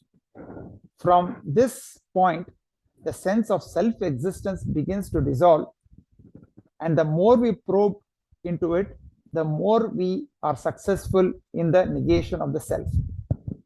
Yeah, in this paragraph, I think if you remember, we were talking about the journey of the of a human being, from becoming human to humane and then divine. And here at this stage, Daji is basically talking about the first chapter of divine knowledge, which opens up to us in the stage of Salukyata as has been defined. In the next paragraph, I think Daji talks about Hanuman, who's sort of being quite sort of, as Babaji is talking about Hanuman, who's sort of a epitome of sort of humility here. For further clarification on the condition of self at this stage, I may cite the example of Hanuman, whose inner powers were awakened only when he was reminded of their presence in him. Otherwise, he remained quite forgetful about them. But onwards, still we have to go, passing through the usual stages of merging and identicality at every point. Again, this sort of a thing of, as we sort of go through all these chakras, we gain a lot of skills or siddhis, right? So which can be some sort of curvatures. This humility is one which sort of protects us from all of them. When all these conditions get merged into the state of identicality, which in turn reaches the merging point, we feel our happy approach to the next knot. Okay, so here we go back to Daji's spiritual anatomy book, where we look at the conditions that we experience at this 9th chakra. Extending the analogy of the small line and the big line, your heart now perceives the source throughout as if every beat is a reminder of its presence.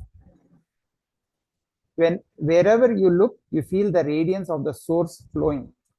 The birds, flowers, insects, plants, air, water, people, all from the source. This feeling is predominant.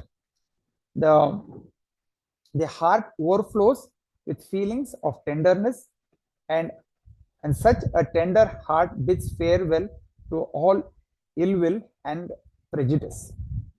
Yeah, this paragraph, I think if you were to sort of recollect as to what we sort of talked about in the 6th chakra, right, about Brahman, I think here things get sort of more sort of, gets into an advanced stage over here, where we sort of said all, like I am goes from the 3 stages, right? I am from Brahman, we are all from Brahman, and all from Brahman. And that's where we start looking more towards the help that we take in the 8th chakra.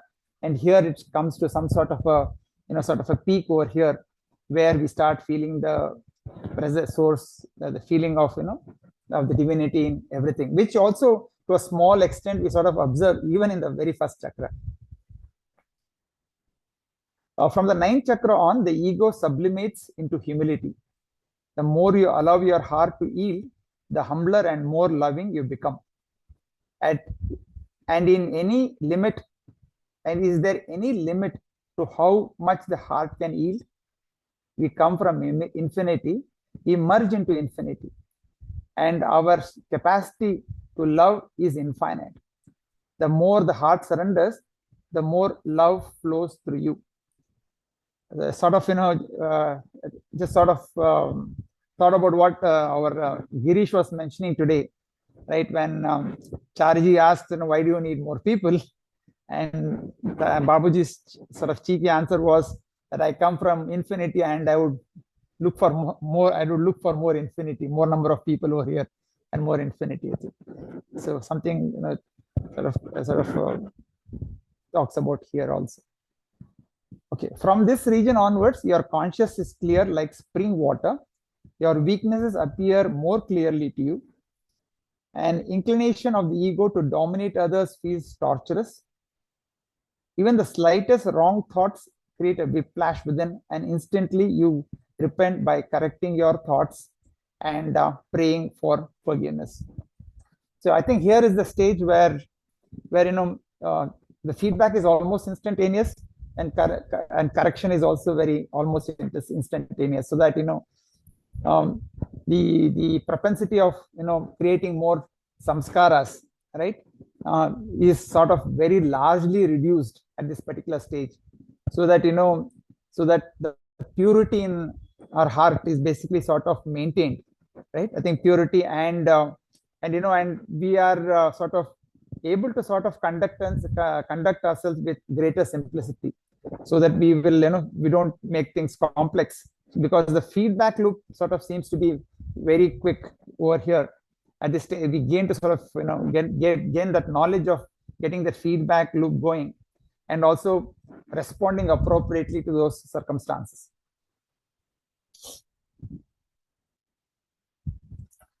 Yeah. The next, the other condition that Daji talks about is the state of insignificance. Recall the story I shared while writing about the heart chakras, where Babuji complimented my inner condition.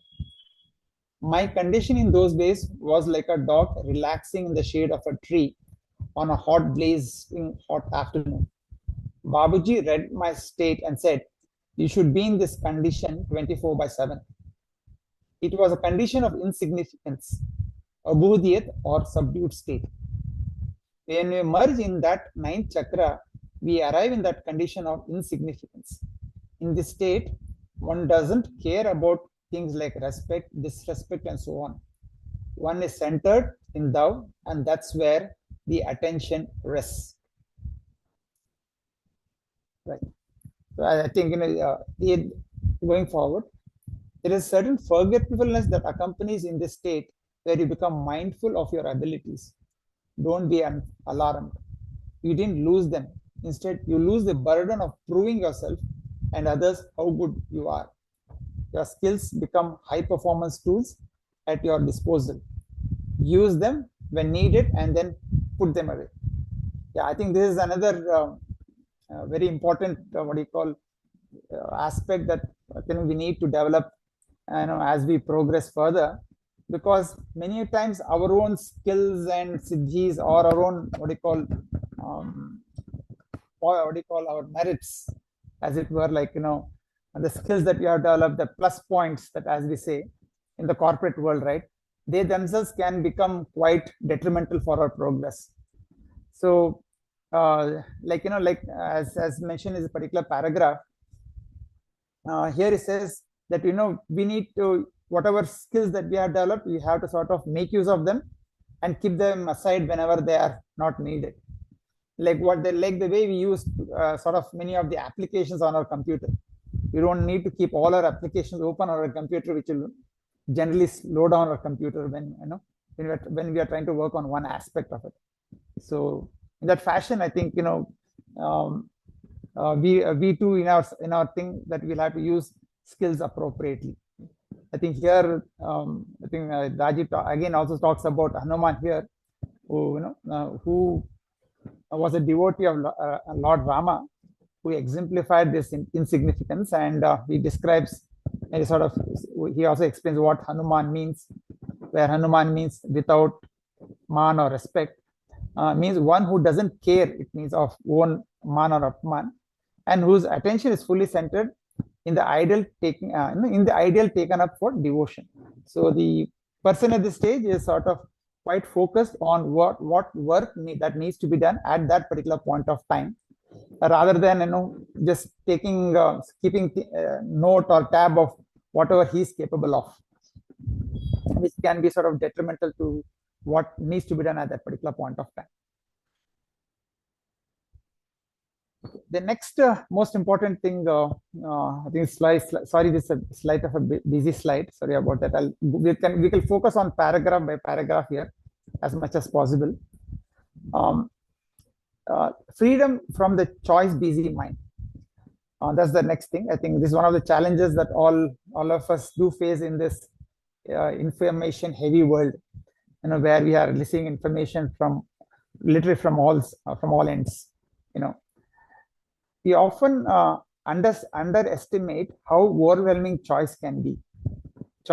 Consider these choices we make every day: what to do, how to spend money, how to spend time with, what to eat, when to get up, when to go to sleep, what to wear, and so on. According to a study by Cornell University researchers, our brain churns through 226.7 decisions a day, just about food alone, not to mention significant life choices like where to live, whom to marry, what to study, which career to pursue, and so on. The weight of constant decision making and the personal preference often meld into a potent cocktail of FOMO, fear of missing out, for many individuals. Even before they make a choice, a regret sets in for the choice they won't be making. They keep brooding over the decision they did not make and spoil the good things that they may have going. So at the ninth chakra, you are freed from this cognitive and emotional burden that comes from thinking and choosing. A choice-free mind intuitively guides you to cut through the clutter. You don't have to think for long. The answer is readily felt in your heart. The heart-based decision making is a shift in behavior from thinking to feeling, and you can experience the shift yourself. You don't have to wait until you reach the ninth chakra.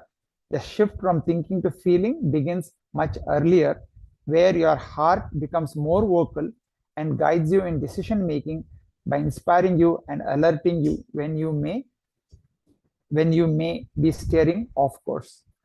Yeah, I think the heavy overload of cognitive and emotional overload that we have is sort of simplified for us through purity of gained by with less samskaras in us, and our response being in a very not a very complicated fashion.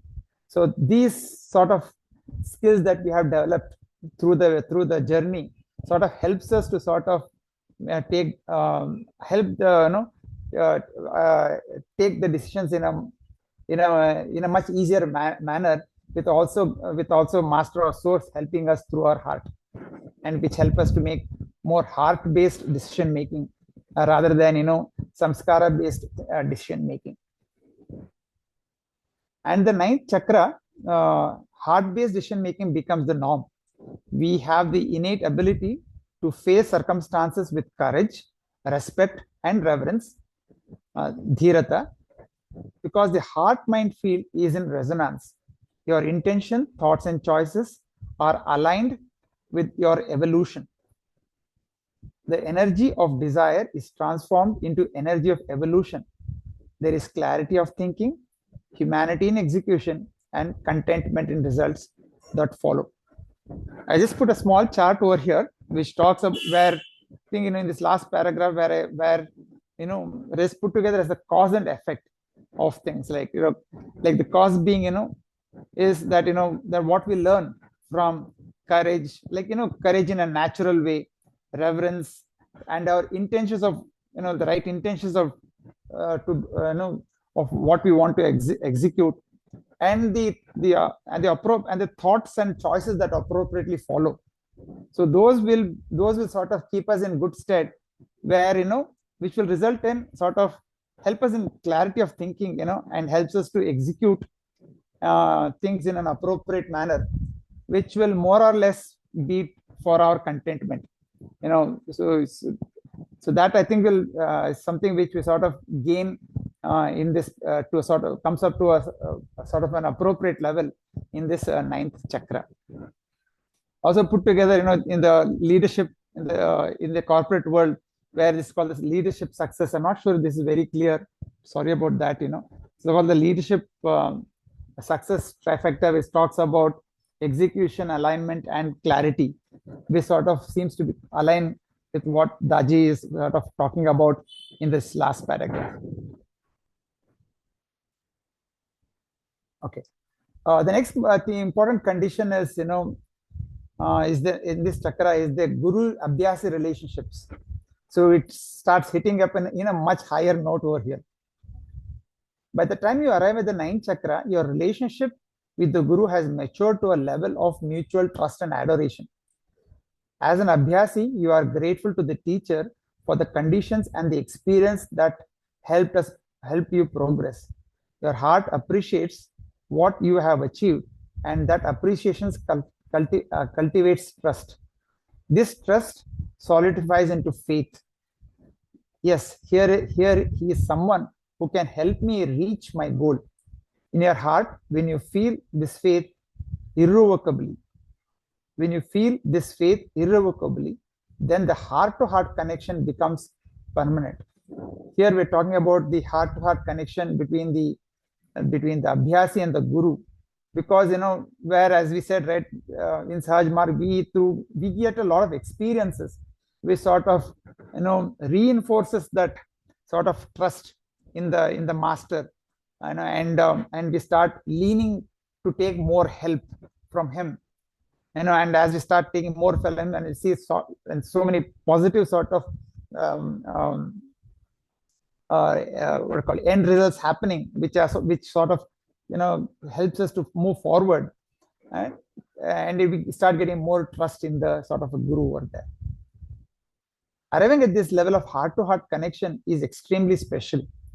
Not everyone reaches this level, not because the guru doesn't want you to, or because nature is filtering people out. Rather, achieving spiritual or worldly goals hinges on aligning priorities with one's goals. When your goals and priorities are aligned, then you progress fast, and if they diverge, progress slows. If your goal is to achieve peak fitness, then exercise should be a top priority. If you want financial freedom, then creating wealth should be a top priority. If you want to achieve absolute, then practice with the right attitude must be a top priority. I think what Daji sort of reinforcing is to basically keep your eye on the goal, rather than sort of veer off the path because of some of the siddhis that we sort of get, skills that we get by the way. An aspirant whose goals and priorities merge forges a unique connection with the guru. The sincerity, discipline, and eagerness of the aspirant to reach the goal moves the guru's heart. At this stage, the aspirant can be called a disciple, in a nod to the self-discipline that has been developed. The guru ensures that the heart-to-heart connection they share becomes permanent. Okay, there are a couple of things I think which are things we could probably note. One is basically, here is essentially at the stage where the aspirant can be called a disciple. I think this is the first time when we are aligned to sort of the guru's goals, of how he basically wants to take us through, and we are in sync with him. That's when we sort of become a disciple. And the second thing is that once we are sort of quite aligned with him, somehow I think the way I read this, that guru ensures that the heart-to-heart connection, becomes permanent. I think till that point of time, maybe guru is a little bit slippery, because we are also not sort of, not so much very much aligned to him, or don't have so much trust in him maybe till that point of time. But at the 9th point, when the trust is complete and we are somehow completely sort of aligned with his the course of action that he charts for all of us, when we are sort of confident about it, I think he also takes sort of a responsibility of making that heart-to-heart connection also. So going further, like a mother carrying a child in a womb, a guru at this stage of the journey ensconces the remembrance of the disciple in their mental womb for 7 months. The togetherness of thought during the 7 months allows the guru to create a spiritual entity of the disciple.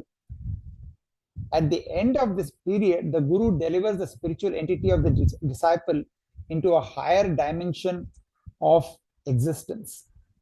I think if you may remember what Babuji also has written in Towards Infinity, right, that the feeling of a newborn child, right, is sort of felt. I think here, Daji brings out in a much more, in a much more clearer way, like, where you're being sort of felt into a newer, higher world. where a spiritual entity is sort of created, and you are now basically living in maybe two worlds now, mostly in the brighter world to a certain extent, and also in the material world here. We'll talk about this in a greater sort of in the following slides. Think for a moment about backing up your hard drive to the cloud, where the backup is an exact replica of your hard drive. You can think of a spiritual entity in terms a replica of the soul, although unlike clicking a button to back up your drive, is not a simple achievement at all. The soul replication is a great spiritual milestone which the Guru eagerly awaits all to arrive at. So we'll talk about this spiritual replication in the following slides. I think is in much more greater detail there. The condition of insignificance makes all this possible. It's not a comparative state where one thinks of themselves as insignificant by beating down one's ego. The inner softness of the heart is such that the idea of any form of comparison is lost. Such a soul grows in potency because of inner pliability. In chapter 2, I gave the example of the block of ice, water, and water vapor. Between the three is water vapor, the subtlest, that has the maximum potential to expand. Likewise, a soul at the 9th chakra has such a level of subtlety that it can grow further by replication. So it seems like, we are one and we can become many. So this is a very interesting thing, right? If we can many, we can serve the master in much greater way, maybe. So that is one thing. The other thing I think is talking about the flexibility over here, inner pliability, and pliability or flexibility over here. That's one thing, which also talks about not having any ill will towards others. And here, as we see that we are, and since also the soul would have since the abhyas is already sort of comes to a stage where everything is coming from the source and all are from the source, it becomes easier for him to sort of accept that, because any ill will that is sort of conceived in his heart on anyone would only sort of hurt that particular abhyasi itself. So I think at this stage, it's not really worthwhile to have any ill will in one's heart. So there, I just put together a small item from New Scientist about multiverses here, where where the science is also talking about infinite copies. I put a sort of a link over here where one can go through in detail. I'll read them a small abstract of this particular thing that was published in New Scientist. Biologically speaking, there is definitely only one. See how physics might give you a pause for thought. However, the most bewildering argument against your uniqueness comes from quantum mechanics, the fundamental theory that describes that often counterintuitive behavior of subatomic particles. It might imply not only that there are multiple identical versions of you, but even that there are infinite number of yous out there. So not just one copy is what Babuji and Daji are talking about here in terms of replication. I think science is talking about even more multiple copies of us, maybe at different locations. Let's see what Daji has to say and Babuji has to say in the next slides. So before that, before replication, there was a small sort of a box in which Daji talks about what happens to soul when we die. So we'll just go through that before we talk about replication. At the time of death, your soul ascends the dimension that resonates with vibration of your soul. There are infinite dimensions, so the soul will always find its vibratory match. It's a perfect fit like a lock and key. If the consciousness has evolved beyond the 5th chakra, then the soul attains liberation. For such a soul, there is no rebirth, unless it chooses to take its birth. The journey of a liberated soul is guided by the spirit guides in those dimensions.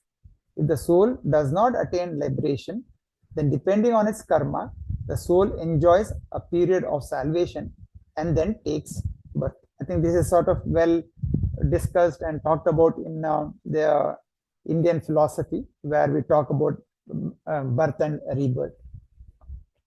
At each dimension, there are spirit guides. Some spirit guides travel back and forth, visiting many dimensions. But there is always a designated spirit guide or a team of spirit guides to look after our spiritual progress. There too, a spirit guide who is fixed at a certain dimension has no liberty to move up. But there are spirit guides who can go any dimensions up and down. The spirit guides who have the freedom to travel across dimensions are the elevated ones. So this is in brief as to how we sort of get help, at whatever level we are, right? That where a human being sort of gets help. So going back to our soul replication, in this chart, to understand the idea of soul replication, think about life force and how it divides and grows. There are plants such as rose, lavender, and banyan from which you can cut a small branch and plant it in the soil, and in a few days it takes root. Other plants like the acacia disperse seeds that carry life force. So depending on the level of consciousness, the life force propagates in different ways. So here I think what Daji is trying to put together a foundation for is, for trying to logically explain how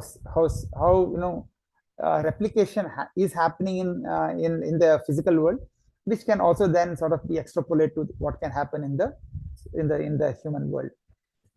In the case of human beings, physical birth aside, there's a possibility of spiritual birth within a person's lifetime. Soul replication is the mechanism for achieving spiritual birth. Souls that achieve a certain level of potency can replicate. For souls with lower potency, replication is not possible. But higher potency souls give birth to what we call the spiritual entity, a replica of your soul. It has the same level of potency as your soul does. So here what Daji I think is saying is that once somebody reaches the 9th point, so there is a possibility of with the help of the master, a replication of the soul happening, where the master takes abhyasi in his mental womb, keeps them for I think maybe 7 months, and is able to deliver it to the brighter world. The spiritual entity takes birth in a dimension that can support the vibratory lightness that it needs. Under the watchful guidance of the Guru, the spiritual entity is born in a dimension of consciousness corresponds to the 9th chakra. In this dimension, the spiritual entity is welcomed by the hierarchy of spiritual guides who receive it with warmth and grace. So this is one easy way to probably meet our masters also. So I think we all should probably work towards it. And it's an easy way to do that maybe. The spiritual entity is a home but it gets nourishment through you. The actions that you take here in this world affects its growth. It's as if an umbilical cord connecting you and your spiritual entity. When you meditate, the enriching vibrations travel to your spiritual entity and help it grow. When you are drowned in constant remembrance, the spiritual energy that charges you also enriches your spiritual entity. When you develop simplicity and purity, the spiritual entity feels the lightness you exude. A life of acceptance, generosity, and sacrifice helps you here in this life, and it also helps you in the beyond by enriching your spiritual entity. Here, I think in this particular paragraph, Daji talks about the importance of continuing our sadhana in a more appropriate fashion here.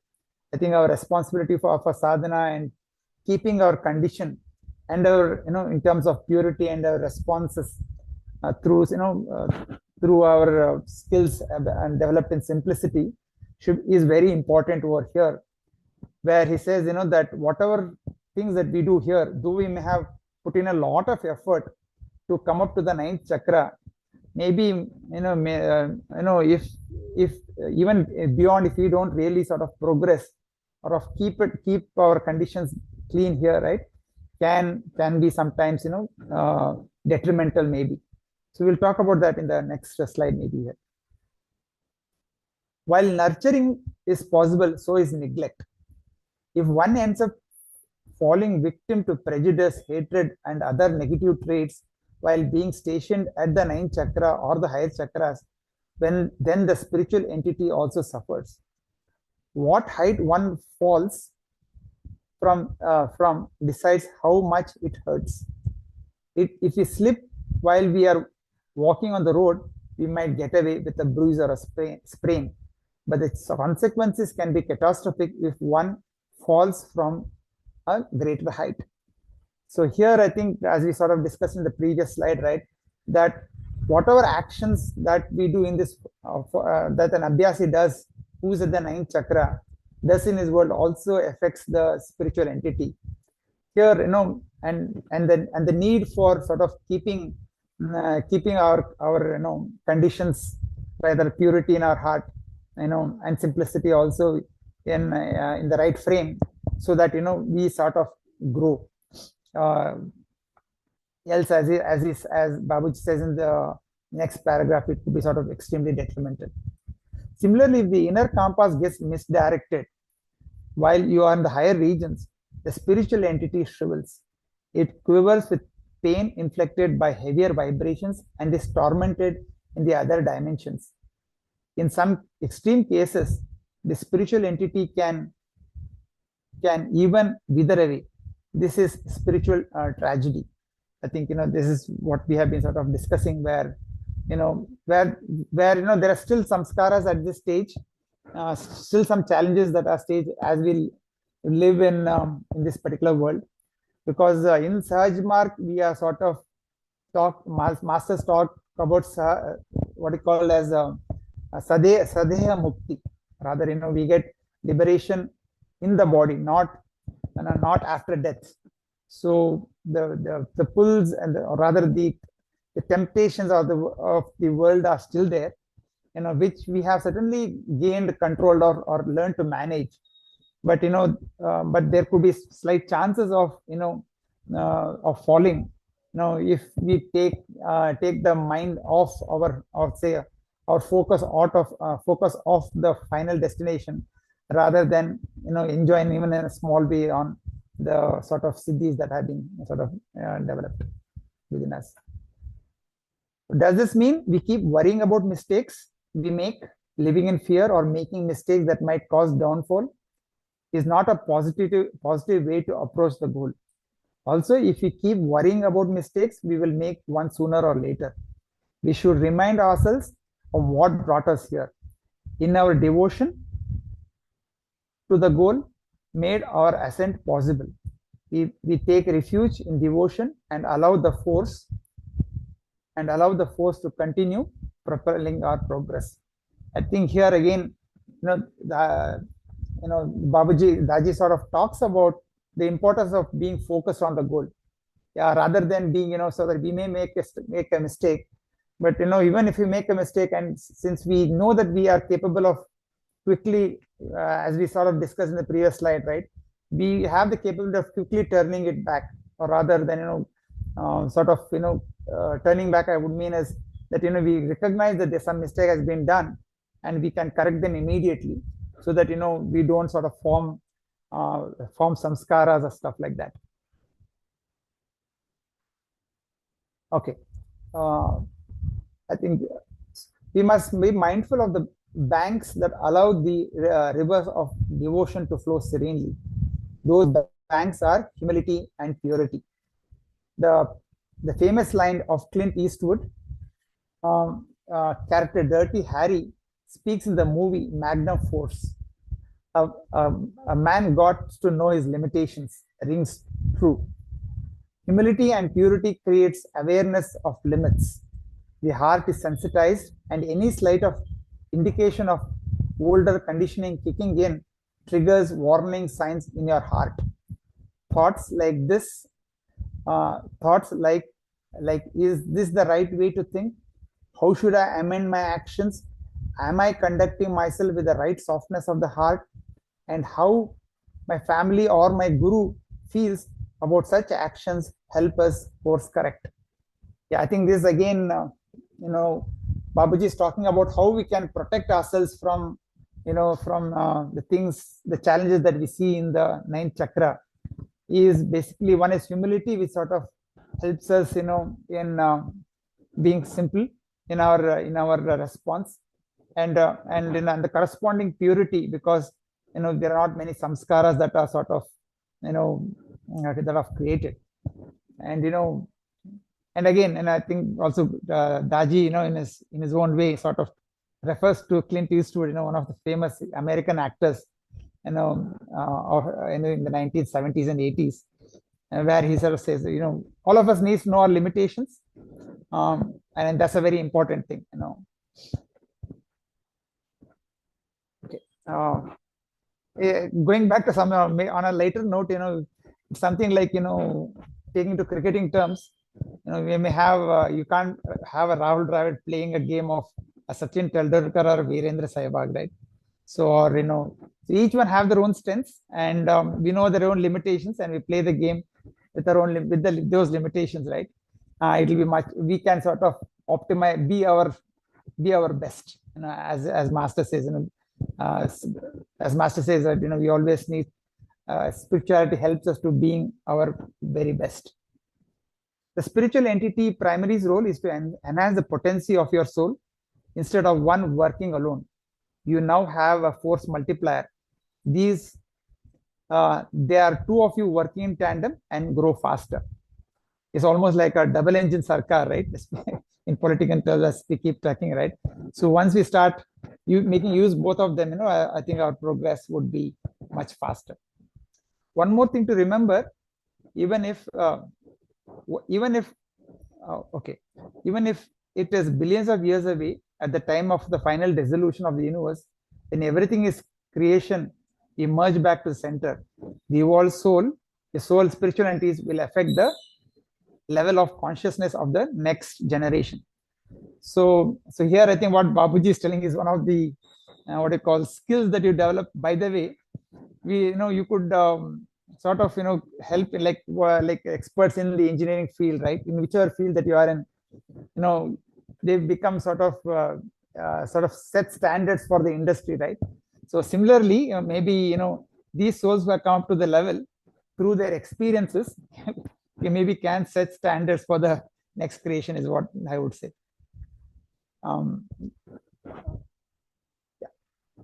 The journey in the ninth chakra shows how insignificance helps us to rise to great heights of consciousness.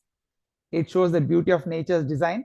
Where the humbler we become, the higher we rise, and the lighter our ego becomes. The grander states of consciousness descend into our heart. So this is how humility sort of helps us to sort of keep ourselves focused on the final goal, and also sort of grows and also help us grow and contribute also in the spiritual field. Okay, that's my last slide, and we'll go through this reflection and maybe for 2 minutes, and then we will sort of take questions. Now it's 9:45. Maybe we'll around 9:48 we can start taking questions.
Okay, we can start start the questions.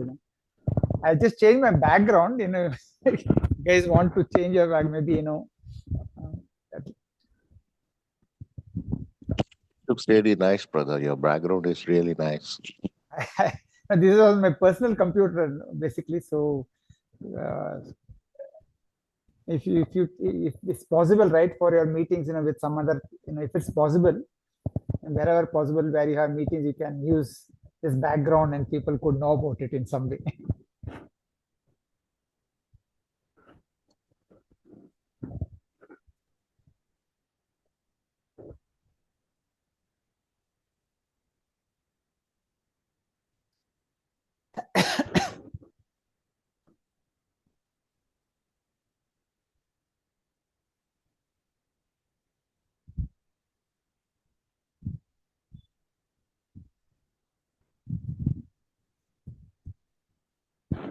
So we can start questions, we can discuss about that.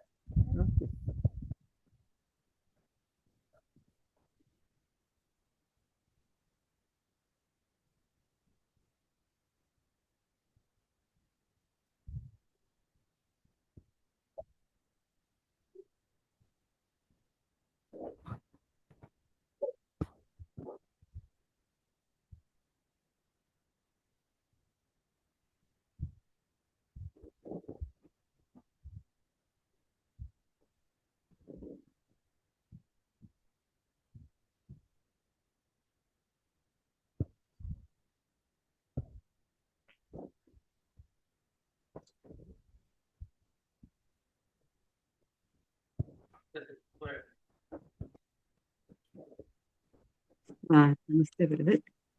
I would like to know more about the spiritual guides which they have mentioned.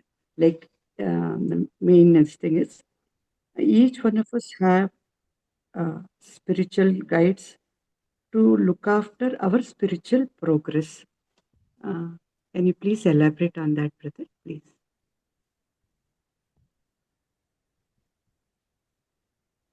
In Ask Daji, that paragraph.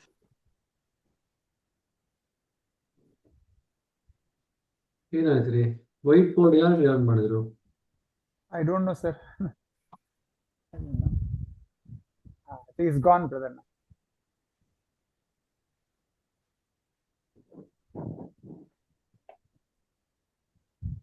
Sister, two things. See, most of the souls before they are born here do not have a guru. Most of them. It's quite possible that some might have.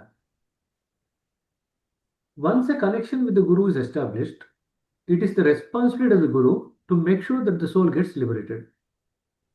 Minimum. And sometimes that might take few lives. Quite possible. So it's imperative that to recognize that most of the souls do not have that kind of a spiritual bonding with the guru, except for few. So then what happens when the soul leaves this earth here and goes back to a different realm, whatever realm it might be, without liberation? Now it's at a loss, not knowing what to do further. And there are different things that the soul carries back with it. And the primary thing is that most of the souls will recognize that I came to lose the samskaras. I actually have added more baggage to the samskaras and now taken it back with me. This is what the soul recognizes. In a way, there is a certain degree of helplessness. So it is basically looking for solace. That is where the spiritual guides, who are evolved beings, they come to the rescue of the soul. So their job is to kind of pacify the soul from this despondency or the feeling of helplessness, motivate the soul that it can do better. It's like somebody counseling, looking at the positives that the soul has been able to achieve in a particular life, and then giving some possible ways of working on the negatives, so that this work of the spiritual guide becomes very, very crucial to motivate the soul for the next life. Otherwise, it's something like this. See, somebody fails an exam, Hmm. and they are not that keen to take next exam immediately, right? So they require somebody boosting their kind of morale or confidence, courage, everything. Only after they kind of get boosted up in that way, they'll be more inclined to write the exam. Now, we are not talking about people who are kind of failed the exam by a few marks. We're talking about people who have not necessarily paid attention at all. See, just look at ourselves, just on this earth. How many people actually look at the spiritual journey as a very critical part of their life? You tell me. Among 800 crore people that we are on earth, how many people actually look at the spiritual journey as a crucial aspect of their life? Not many. Minuscule, probably less than 1%. Yes. Right? If that Yes. is the case, and even among that 1%, even if you take 800 crore, 1% is like 8 crore. Among that 8 crore, how many people actually really struggle or do the practice in whichever system they are in? And then you have the variables of the different capabilities of the guru, different capabilities of the system, and their own studiousness in terms of following the system and having a clarity of the goal. So there are so many factors which come into consideration. So if you just look at that, you probably hardly find maybe a few lakhs or a few thousand people who might be inclined.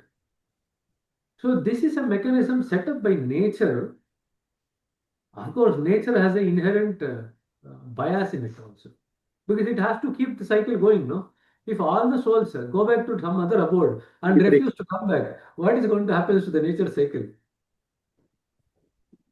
Right. So the nature has an inherent interest in sending the souls back for its cycles to continue. So it has worked out some mechanism to kind of pacify the soul, boost its confidence, and then so that is the spiritual guide. So in a way, it would not be wrong, totally out of context, to say that many of the perceptors, if they actually do the perceptor work appropriately, they are probably also likely to become one of the spiritual guides. That's why I say you don't have any retirement. You do the work here and you continue to do the work there, while you also kind of evolving. And then spiritual guides are of different nature. Some spiritual guides only can guide you in a certain realm. They don't have the ability to move up and down the ladder in the brighter world. And there are many other spiritual guides, like for example, Lalaji, Babuji, they can move up and down the ladder. Vivekananda, they can all move up and down the ladder, and then help the soul in terms of its further evolution. So there are two kinds of guides. One who can move across different levels of consciousness and beyond, and other one which is kind of restricted to a particular realm or a certain range of consciousness. So I think probably that is sufficient to boost the morale of everyone here. So don't worry. In nature, you are never left alone. Please be mindful of this. Okay. All the time, somebody will be working for you. Okay. Either your spiritual guide will be working for you, or your Ishta Devata will be working for you, or your Guru will be working for you, or your parents will be working for you. So many people in your life actually be working for you. So that's Very important to reassuring. kind of keep that, cultivate that relationships in that way. Okay. Go ahead, sister. Thank you so much, brother. Thank you. Shruti? Namaste, brother. That in the ninth point, the condition which is insignificance, we can feel it in any point also, no, brother. Any chakras. Can we feel that insignificance? It's most clearly felt in the ninth point. See, insignificant. What is the kind of insignificance that we are talking about? The insignificance that you're getting in the ninth point is in the context of your personality being worked on and all the layers of your personality being peeled away. That is the context in which you're actually talking about insignificance at the ninth point. Of course, see, suppose you might feel insignificance at first point, second point, third point, but still you have your personality intact. At the ninth point, most of your personality is kind of peeled off. So the kind of degree of insignificance that you're talking about is of a totally different dimension altogether than what you probably might feel at different points before that. Okay, it's a totally different dimensional shift to it. Without that peeling off of the personality, there is no question of soul replication that you just went through. Soul replication, what sets up that base for soul replication is that dissolving away of all the personality, so-called what we call as personality. And the personality includes our thinking, our emotions, our memory, our experiences, everything. Whatever we hold on to as being part of us, they're all part of the personality. And that is what is actually being lost at the ninth point. Okay. Until there is a substantial reduction in the so-called personality, it becomes very difficult for you to enter into the next stage of soul replication. Now, again, soul replication will not occur to every abhyasi. Please keep that in mind. Soul replication will occur to certain abhyasis who are chosen by the nature and by master, who might be there to execute some part of the nature's work. So in a way, that soul replication is a, you also call it as a higher level of initiation. So you have two levels of initiation in our system. One is when you actually get initiated during the first three introductory sittings. That's the first level. Then when you come to the ninth point, then you have the second level of initiation. So these are the 2 points in which you actually work with. Now, that doesn't mean to say that everyone comes to ninth point, only then they get initiated and then only they can move to 10th point. Nothing of that kind. There are two separate tracks, so to say. There's one track for everyone, which is kind of move from ninth point to the 10th point and 11 as an abhyasi. That continues. That journey doesn't stop. But there are certain people who are recognized for, what do you say, being conduits of nature, so to say.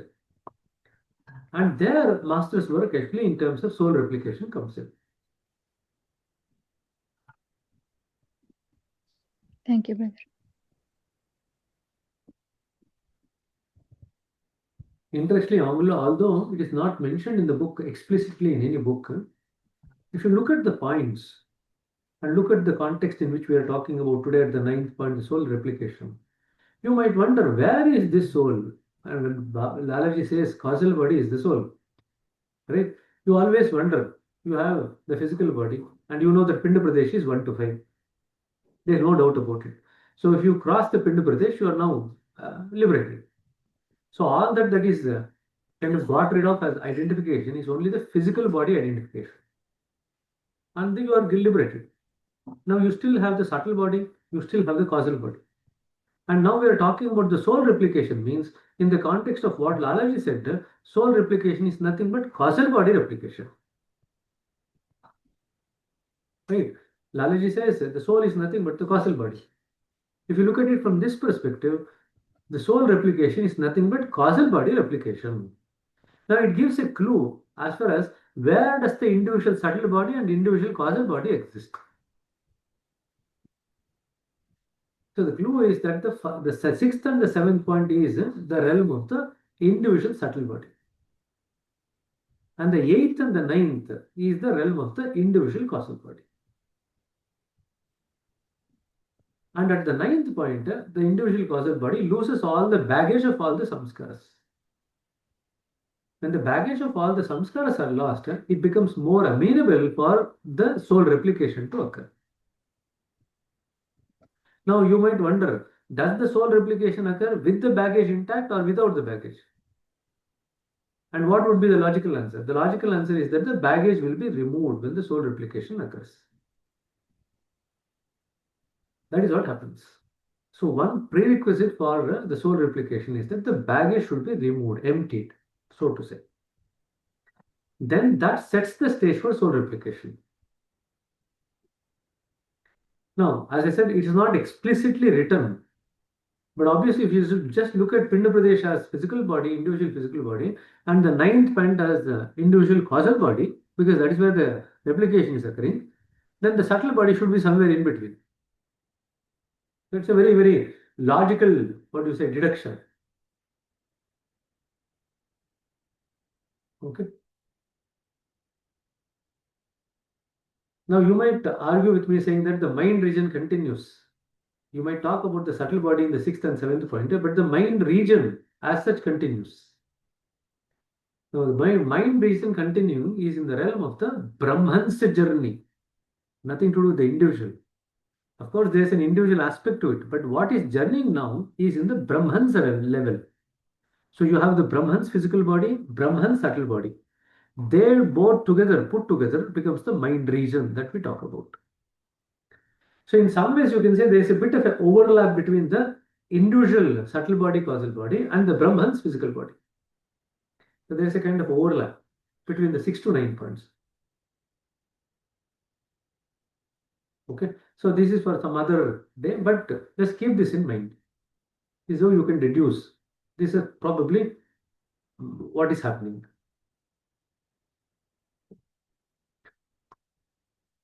Okay, any other question?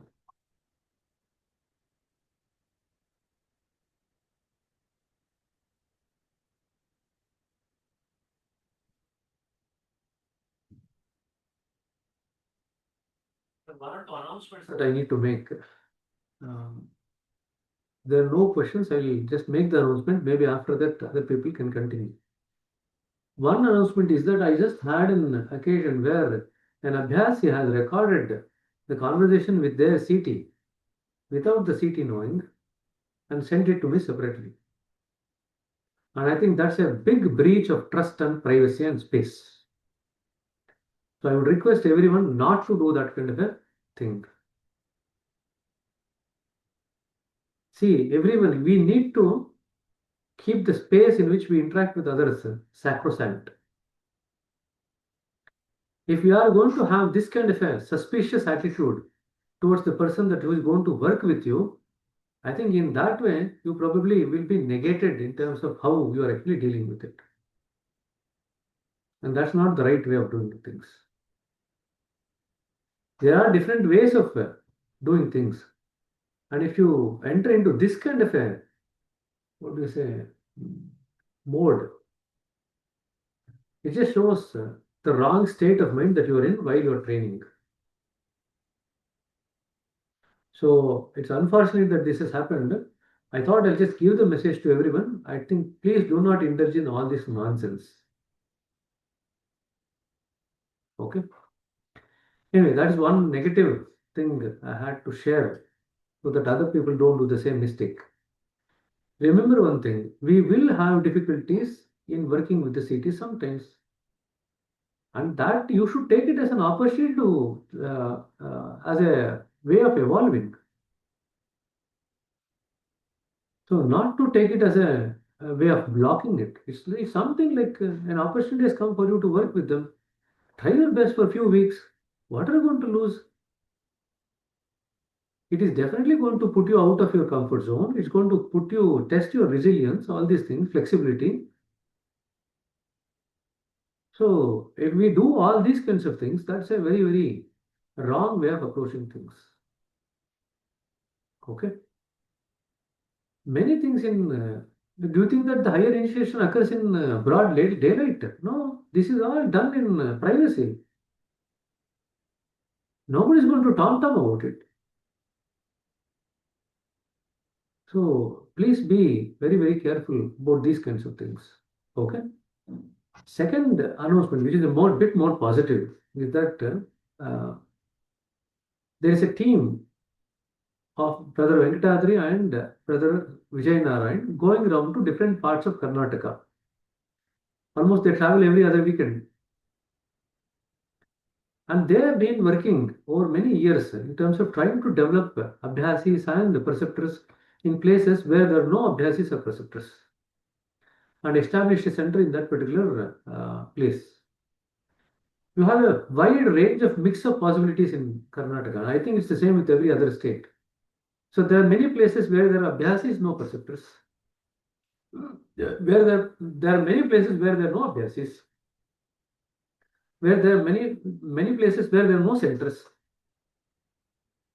And there are places which is yet to be kind of logged into by our system or mission.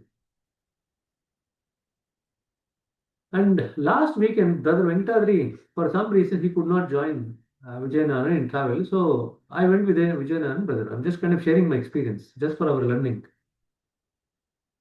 3 days we traveled nearly 1,200 kilometers. And we covered nearly 6 centers. And the beauty of it was that every place we go for 2-3 hours, give sittings for 1 or 2 hours. Again from there, move to the next place, give sittings and move. This is exactly the model that Master follows.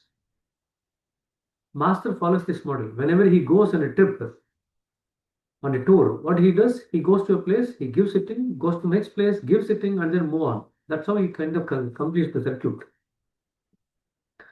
This is a very beautiful model to emulate for all of us. And I can also say that the condition that we felt at the end of third day, we never felt tired at all. That's the beauty of it.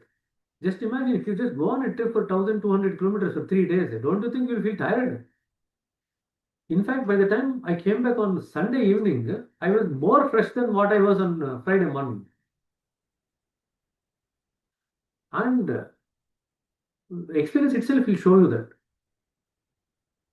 We would request all of you to look at this particular model as a fastest way of evolving spiritually. Because it's in alignment with the Master's model, it's in alignment with the needs of the mission, it's in alignment with the Master's thinking, and it's in alignment with our own spiritual evolution. This is an external manifestation of the internal expansion of the consciousness. Now, when you read the heartfulness communication, the principle that you learn there is that by changing our outer behavior or outer way of communication, we also change the internal. If you remember that. When you take the sitting, it is internal to external. When you implement the heartfulness communication, it is external to internal. Right? The same principle applies here. And the beauty is the kind of things that you actually get to learn. You become better at communication, you become better at socialization, you become better at assimilating cultures, you become better at traveling, your patience will improve, your way of experimenting with the settings that you have learned, that you can actually experiment at different places, that actually will improve. And you are actually, by doing all these things, while you are growing internally, individually, you are also catering to the mission needs.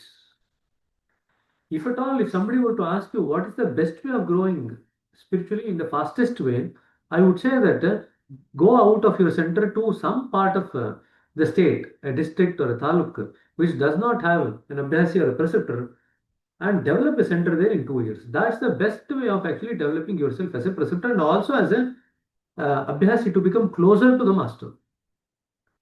See, one wish every master has very close to the heart since Babuji's time is that they want this meditation to reach as many houses as possible, as many hearts as possible. Now, any work that you do in this direction is immediately going to endear you to those masters.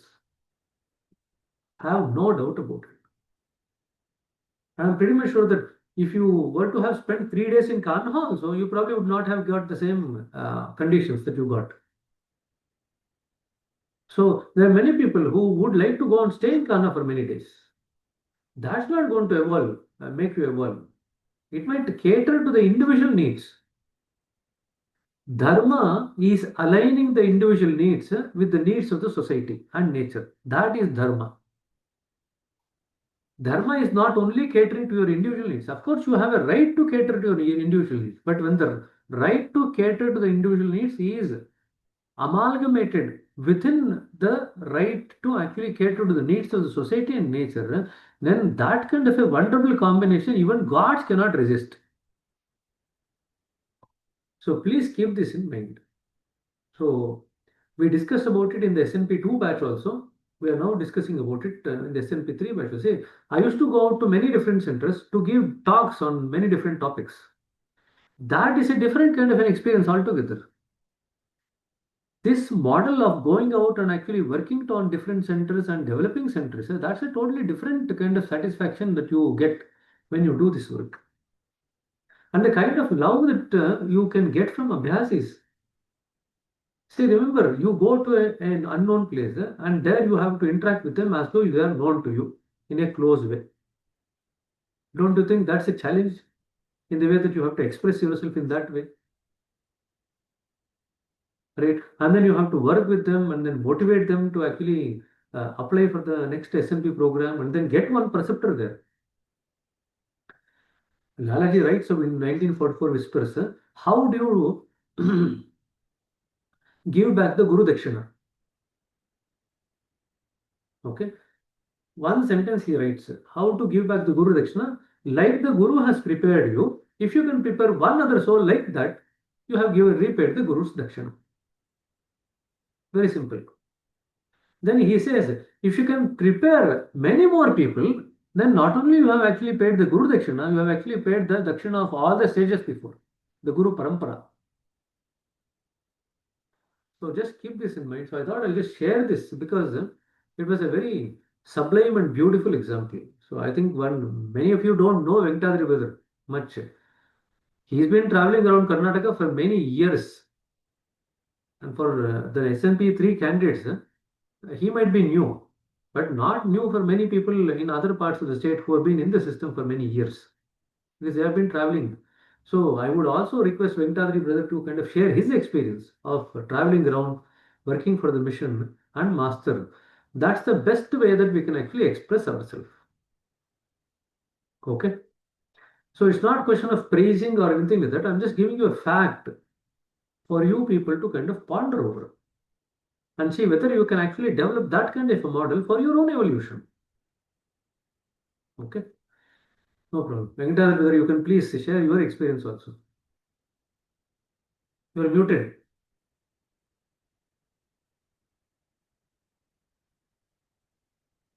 Okay, hope you're able to hear me okay. Okay. Yes, yes. So I think, nothing as an experience, like as Raghu brother mentioned, right? So traveling helps two things basically. Once, as I said, right, you know different places. I think Vidya sister probably know, right? I think been traveling, we have been going to her place, enjoying her hospitality, not only of hers and places around us. So you learn a lot from the Abhyasis. One thing you learn from the master, one thing is there. The other thing is when you go out, you learn from the Abhyasis too. There are, and master and many of the gaps that are within us sort of gets plugged in by interacting with Abhyasis there. That is one. The other thing is that when you go out, as Raghu Braja mentioned, you are like, you are like 24/7 for 3 days or 2 days, whatever. You are just, no other thought would come to you. There's nothing on your mind at all. So you are being fed well, treated well, taken care both outwardly and inwardly. What else do you want as spiritual seekers, right? It is what you call sometimes a bit addictive, I would say, in a good way. So I would suggest people also to start seeking that, right? I think Raghu also mentioned, right, some spiritual guides. I think at least on the physical level, right, they probably go in their own area, maybe within the city. Some people go within the state. I don't know whether I'm capable of that. I don't know really, honestly. Let me be very sure about that. But what we are trying to do physically is at least within our own capabilities, till health permits, right? We probably should make that effort to go around and try to see what best we can do. And there's a lot of learning from all others. That's one thing I would suggest. Going to Kanha is one thing, but going around is at another level. Is what we feel. That has been our experience. So I cannot talk about it, but only you can. When you do it, you will know it. That's what I would say. Any amount of talking about it will not help. In fact, many times Master has said that don't come to Kanha. There is this tendency among many people to go and settle down in Kanha. For what?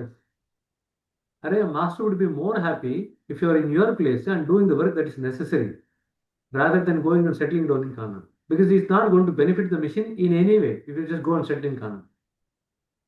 So please keep this in mind. Okay.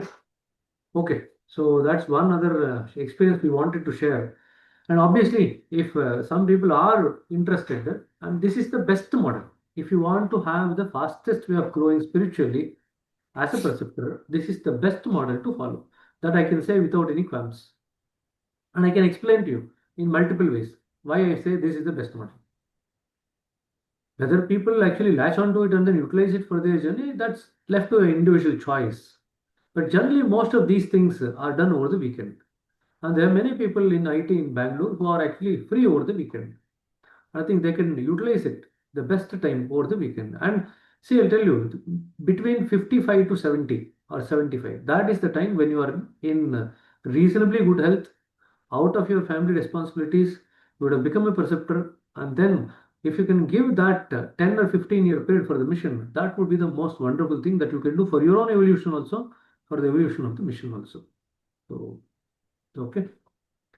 Anyway, let's continue with the rest of the question and answer.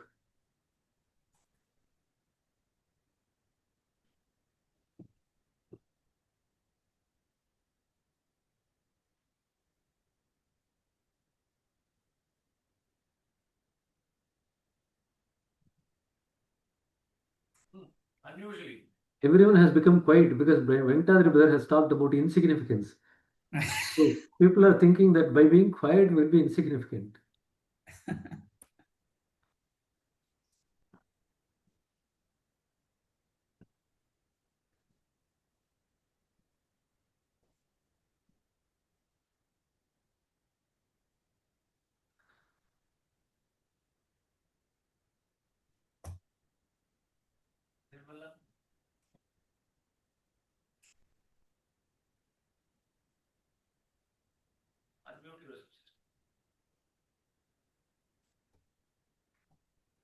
Brother,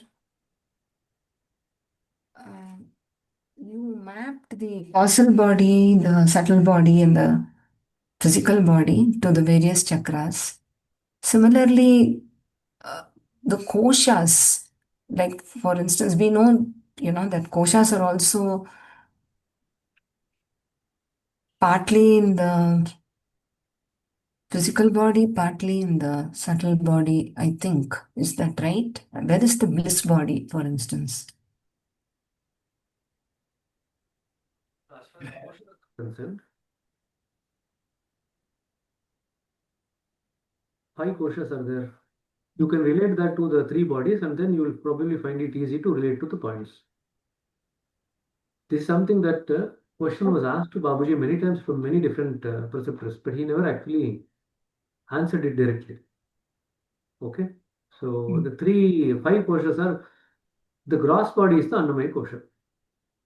So there is only one kosha there. Then the subtle body is the Pranamaya kosha, Manomaya kosha, and Vijnanamaya kosha. The 3 bodies, three koshas together actually make up the subtle body. And then the last one is the causal body or the Anandamaya kosha. So causal body is Anandamaya kosha. So just remember, I think if you just keep this in mind, you should be able to kind of put it across the different points.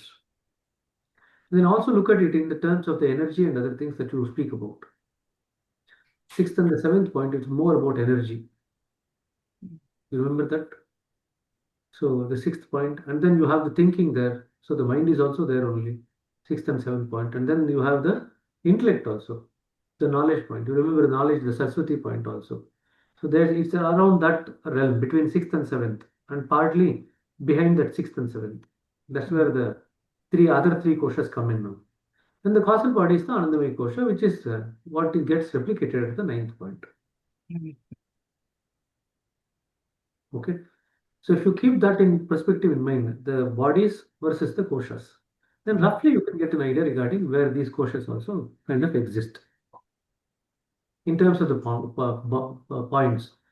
It's never described or it's never actually talked about in this particular manner in any book. Yeah. Every time this question was asked, Babuji said, you only work it out. What is there? It's something for you to ponder about based on your understanding of the depth of the knowledge that you can develop by experience. You can work it out yourself. That's what he used to say. He never actually answered this question directly. But this is a question which has been going on since the 70s. After Babuji wrote this 13-point thing, the Towards Infinity, this question has been going around. The relating the koshas to the 13 points, relating the bodies to the 13 points, this has been going around. Okay. Thank you. Girish. Good evening, brother. This is regarding consciousness. We are seeing the world. World will be same for everyone, but we see in a different way. Is it like that? Conscious also, it will be same for everyone, and we see in a different way, or we'll progress in different consciousness, or how it is?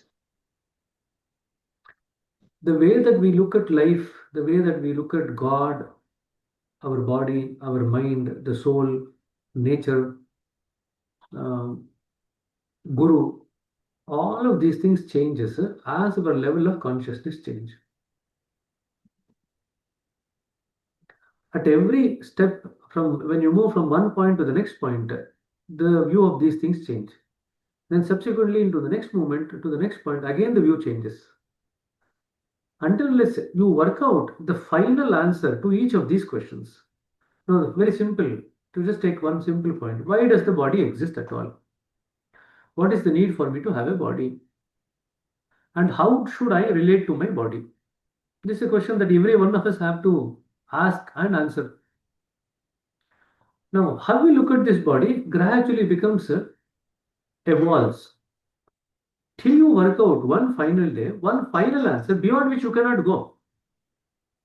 So there is one final answer to all these questions. When you reach that answer, you cannot go beyond that. So when you look at body simply, you say that the body is a vehicle that is given to you for your evolution. If that is your vehicle for your evolution, it is imperative that you have to look after the body. It is imperative that you have to take care of the health of the body. You cannot just neglect the body and say that I want to evolve spiritually. That's not going to happen. I'll just give you very simple things. There are many people who have diabetes. And in diabetes, we see sugar variations. Now, do you think that if we have these sugar variations, we are going to develop a balanced state of mind? Definitely not. Where's the question? You might be balancing, you might be practicing the best that you can. But if you do not actually work on your health and get it right, you will not get the high sublime conditions that is possible in our system. So, like this, you will work out for each of these apparatus, whether it's body, the mind, the soul, God, life, nature, Guru, each of these things you will work out what is the fundamental reason why you have it, and you start utilizing it for that right purpose. Until unless we come to that final answer, for example, why is nature there? No, as long as we feel that nature is our adversary, there is no question of any evolving with nature. Now, once you go through the different maxims, you'll understand that nature is there to help you evolve in the direction of your goal. Now, then whatever comes in nature, you will actually be very much in tune with it. You accept things that is coming from nature. And then you do not want to do anything to harm nature. When I say harm nature, you do not want to unnecessarily interfere with anything. It could be a plant, it could be as simple act as plucking a flower. No, when that flower is part of that nature, why do you want to unnecessarily pluck a flower? No, if you want to pluck it, you will have a very strong reason to actually interfere with the work of the nature. It manifests in as simple act as how do you leave your chappal when you go for satsang? Do you just kind of just throw it out to different places, or you actually put it in a good order and leave it there? It reflects in every aspect of our behavior. Then, how do you deal with the miseries that come our way? How do you deal with the interpersonal challenges that come our way? All these things are part of nature only. So every aspect of our interactions should actually get fine-tuned to be in tune with nature. Remember the fourth maxim, it's about nature. The ninth maxim, it's about nature. All these things will actually help you to evolve further in your spiritual journey.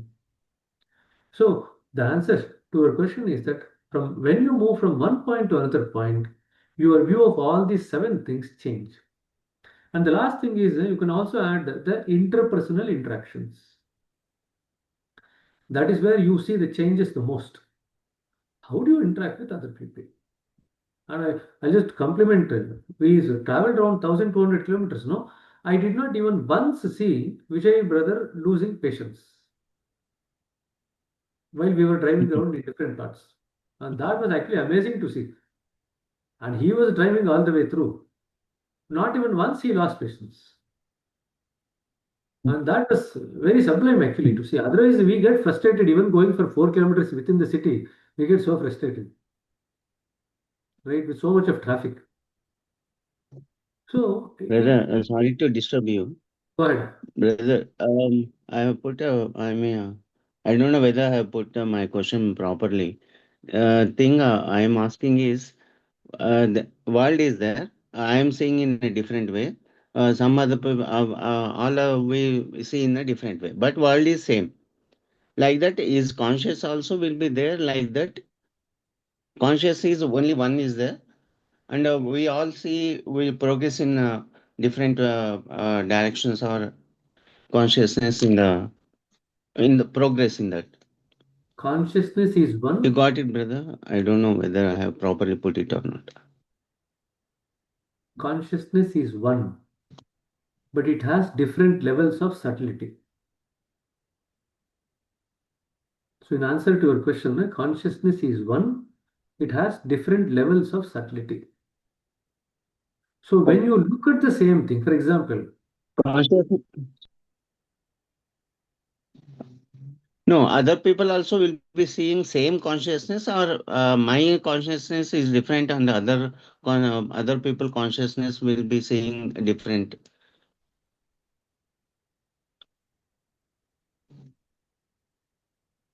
Yes, brother. if you have a bit of patience, we can explain. No, okay, I didn't got didn't understand properly. That's why I'm asking once again. Okay, brother, please tell me. Raghu brother, can I try? I'll give Please it. try. Okay, so I think your question, if I were to rephrase, the saying the Yes. world is the same and we are looking at it from different consciousness, or we sort of get the similar sort of a thing, right? I think one example that comes to my mind was when Charji basically was telling, like, there's a beautiful person in front of you. Let's say there's a beautiful person and there are many people looking at that person. Let's say. So each person will look at that person based on that particular samskara. So at one end, you will have one, let's say, a guru or somebody who will be looking at that beautiful person and say, this person can be made a Mira. One end, right?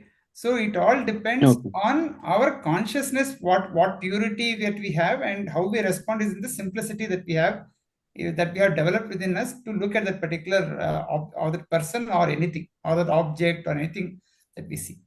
It all depends on us, on our conditioning that we have. I think that's what I would think. Okay.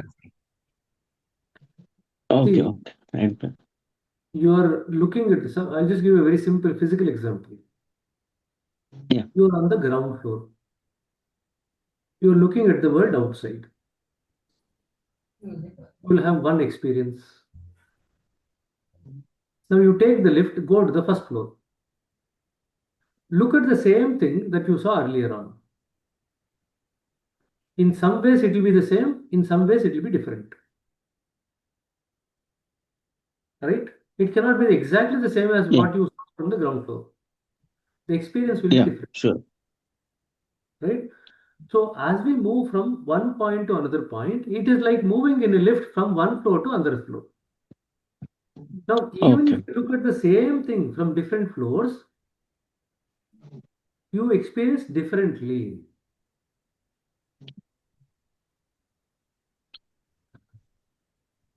Vishnu Kumar, I don't know why do you want to draw the board here? There's no need. Anyway, so the same thing you are looking at from different floors, but from looked at from different floors, it appears differently. Okay. Likewise, the world will be the same around. But as we evolve internally, there are two parameters now evolving. When we say evolve, there are two parameters which are changing. One, our load of samskaras through which we are experiencing the world or seeing the world will change. Secondly, the subtlety of the consciousness with which we are actually looking at the world or experiencing the world will change. These are the two variables.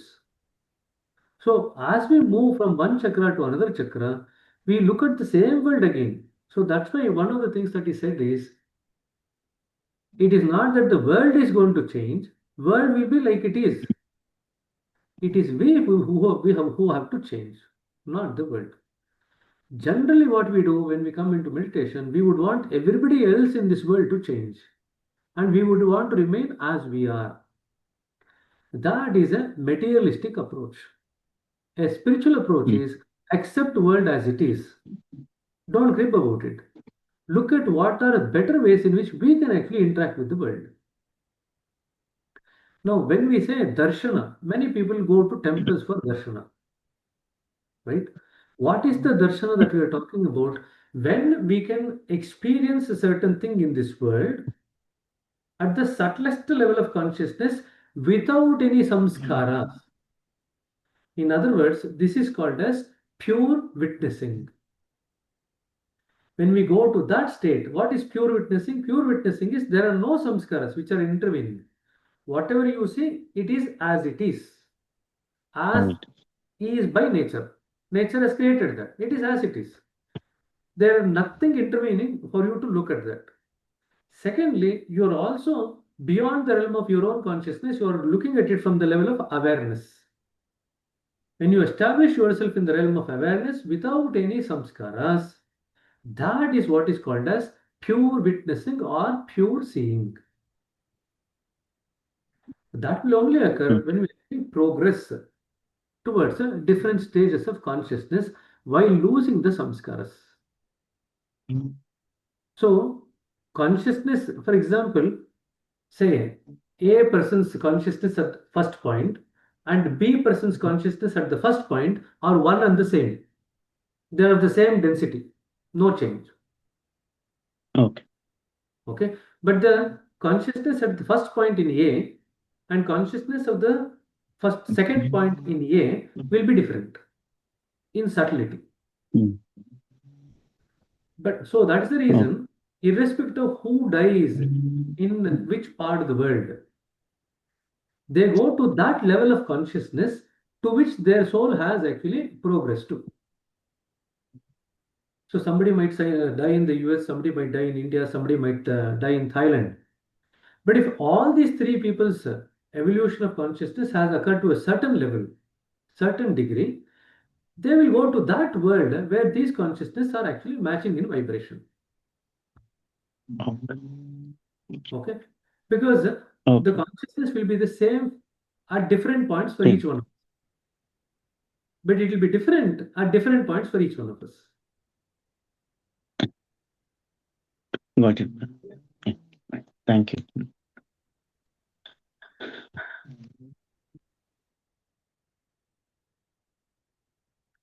Sometimes we use the word consciousness in a very common, general way. But remember, from one point to the next point, when you move, your consciousness has now become subtle. If the consciousness remains the same way as it is in the first point, you have not moved to the second point.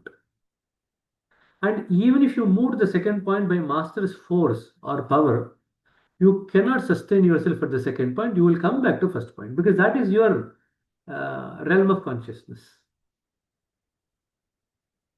Okay. Okay. Any other question?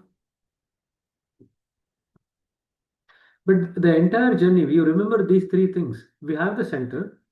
Around the center is the circle of awareness. That's the last circle that we cross. Then around the circle of awareness is the circle of consciousness. That is the mind region. Then around the circle of consciousness, you have the circle of materiality, and that is the Pinda Pradesh or the heart region. So, in essence, you can call these three regions as three different circles. One is the circle of materiality, second is the circle of consciousness, third one is the circle of awareness. When you go to the center, you are actually established in the state of unawareness. Now, if you develop awareness as a tool, it will help you to cross over the circle of materiality and the consciousness in a very fast way. If you don't develop the awareness as a tool, it will slow down your journey a lot. And that's the importance of developing self-awareness. We should be critically looking at ourselves all the time. Are we evolving? Are we doing the right thing? How are we actually interacting with others? All these aspects we need to look at ourselves. That is the best way of utilizing the awareness. Generally, people do not utilize the tool of awareness much. That's why this journey is very slow.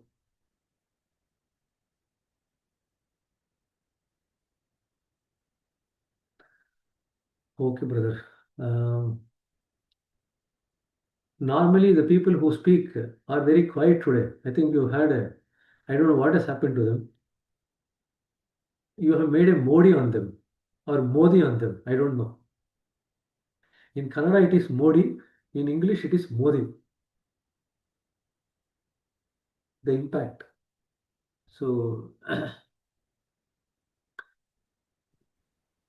I'll just share one thing that Harshvardhan brother had messaged me once, saying that I am looking at my age, I was feeling a bit dejected.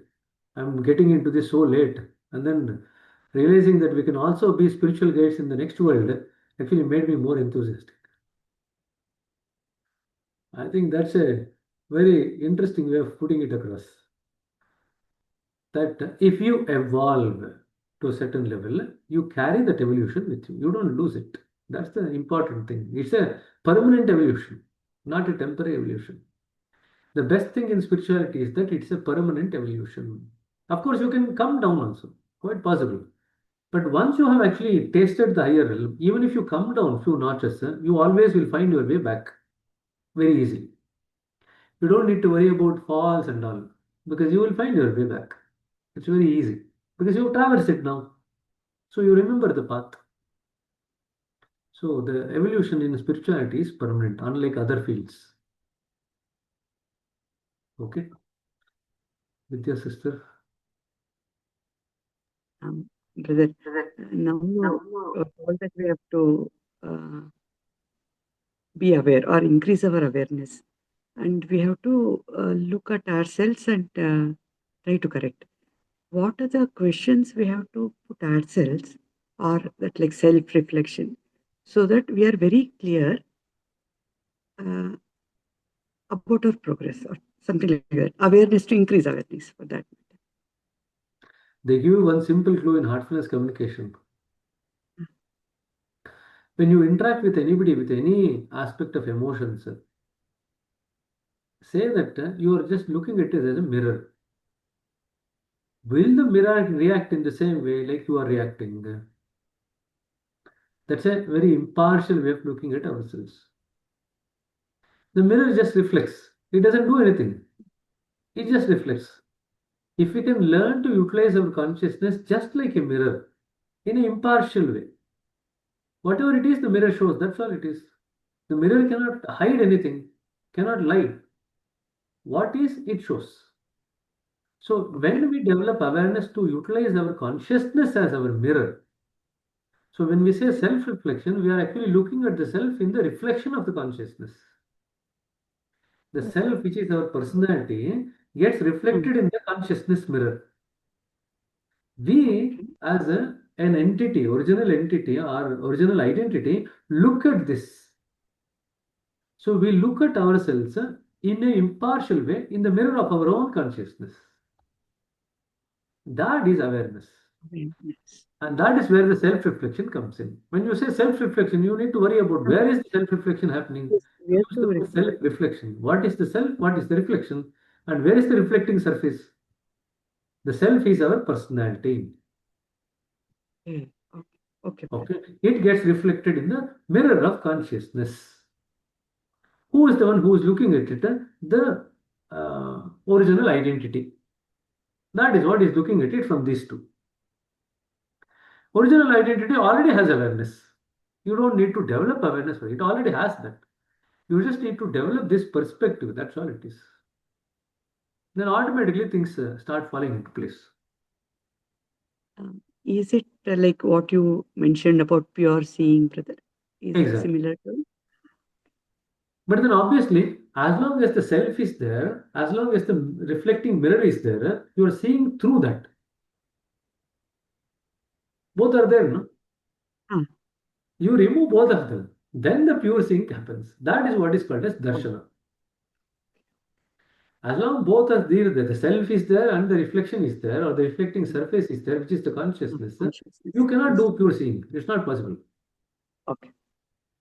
So, in other words, in Babuji's words, when you enter into the stage of self negation, then pure seeing becomes possible. In fact, I think we just read in some of the earlier points that when you look at somebody after you have crossed the Pinda Pradesh, you see the form, but you don't feel the solidity. That's why feeling becomes important. I'm just giving you a very simple example. If we develop that ability, you can easily feel, at what level is this person existing? Are they existing at a physical level, or a subtle body level, or a causal body level, or at the existence level, original identity level, or at the Bhuma level? How do you know it? You can feel it. Okay, so that is a kind of sensitivity that we have to develop. So when you interact with that person, do you feel the solidity of that person? Or you just feel that they're very light? And in that lightness, there are multiple levels. The person can exist at the level of the subtle body. They can exist at the level of the causal body. They can exist at the level of the original identity, or they can exist at the level of the Bhuma. So when we interact with people around in our system, we should keep an eye for all these things and recognize the feelings of difference when people exist at different levels. It's a different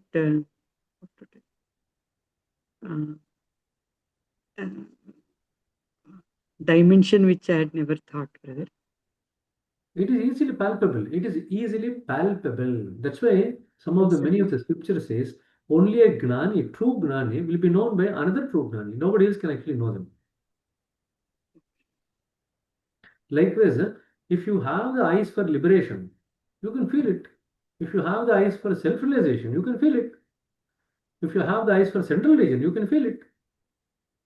And that is what you need to develop, that sensitivity of feeling. When you interact with somebody, where is the interaction occurring in your own self? That is a reflection of that interaction with that person. Look at your own self. What is it that you are feeling about this person who is there in front of you? That also you can feel, and you can feel the reflection. Where in your own system is the interaction coming out from when you interact with this particular person? Okay. This is Drushti Viveka. Druk means what you see. Drushti is the perspective. You are seeing, act of seeing. Viveka is the wisdom. Wisdom of seeing the drishya from different perspectives, from different levels of perspectives. And it's not seeing actually. You are seeing, but actually what you are doing is you are feeling it. And what's the relationship between, there's a relationship between sound and vibration. Okay. You can have vibrations. When the vibrations becomes intense, it becomes sound. Likewise, you can have a relationship between feeling and vision. When the feeling becomes intense, it becomes a vision. So that's the relationship. Okay. How can we? Lot of things to learn in spirituality. There are so many perspectives, so many dimensions to it. It is never ending. But the beauty is that When we have in the heart to kind of develop this, you will unfold so many layers one after the other. It just keeps coming descending to you because there are not many people who are in search of these kinds of things. So nature will be happy to give you bharpur, more than what you want. It will go on giving you. That's what happens. Thank you, Okay. brother. Anyway, shall we stop here now? I think other questions that you might get during the course of tomorrow or day after tomorrow, you can bring it to the next session. See, some of the next points are actually smaller points. When I say smaller points, not huge descriptions are there because the conditions now become less and less. So as you go higher and higher, there is more and more of less and less conditions. That's what Babuji used to say. As you go higher, there is more and more of less and less of conditions. So obviously the presentations will be over pretty fast. So unlike the Pind Pradesh, where there is a huge description of so many conditions, the conditions will be less and less. Okay, so the discussions will be over early, but some of the ponderings might need to take. It requires a bit of reflection to occur in your mind, and then gradually develop that. Okay, no problem. Thanks for your time. We will all catch up on Thursday. Okay, namaste and good night. Thank you, brother. Good night, brother. Thank you, brother.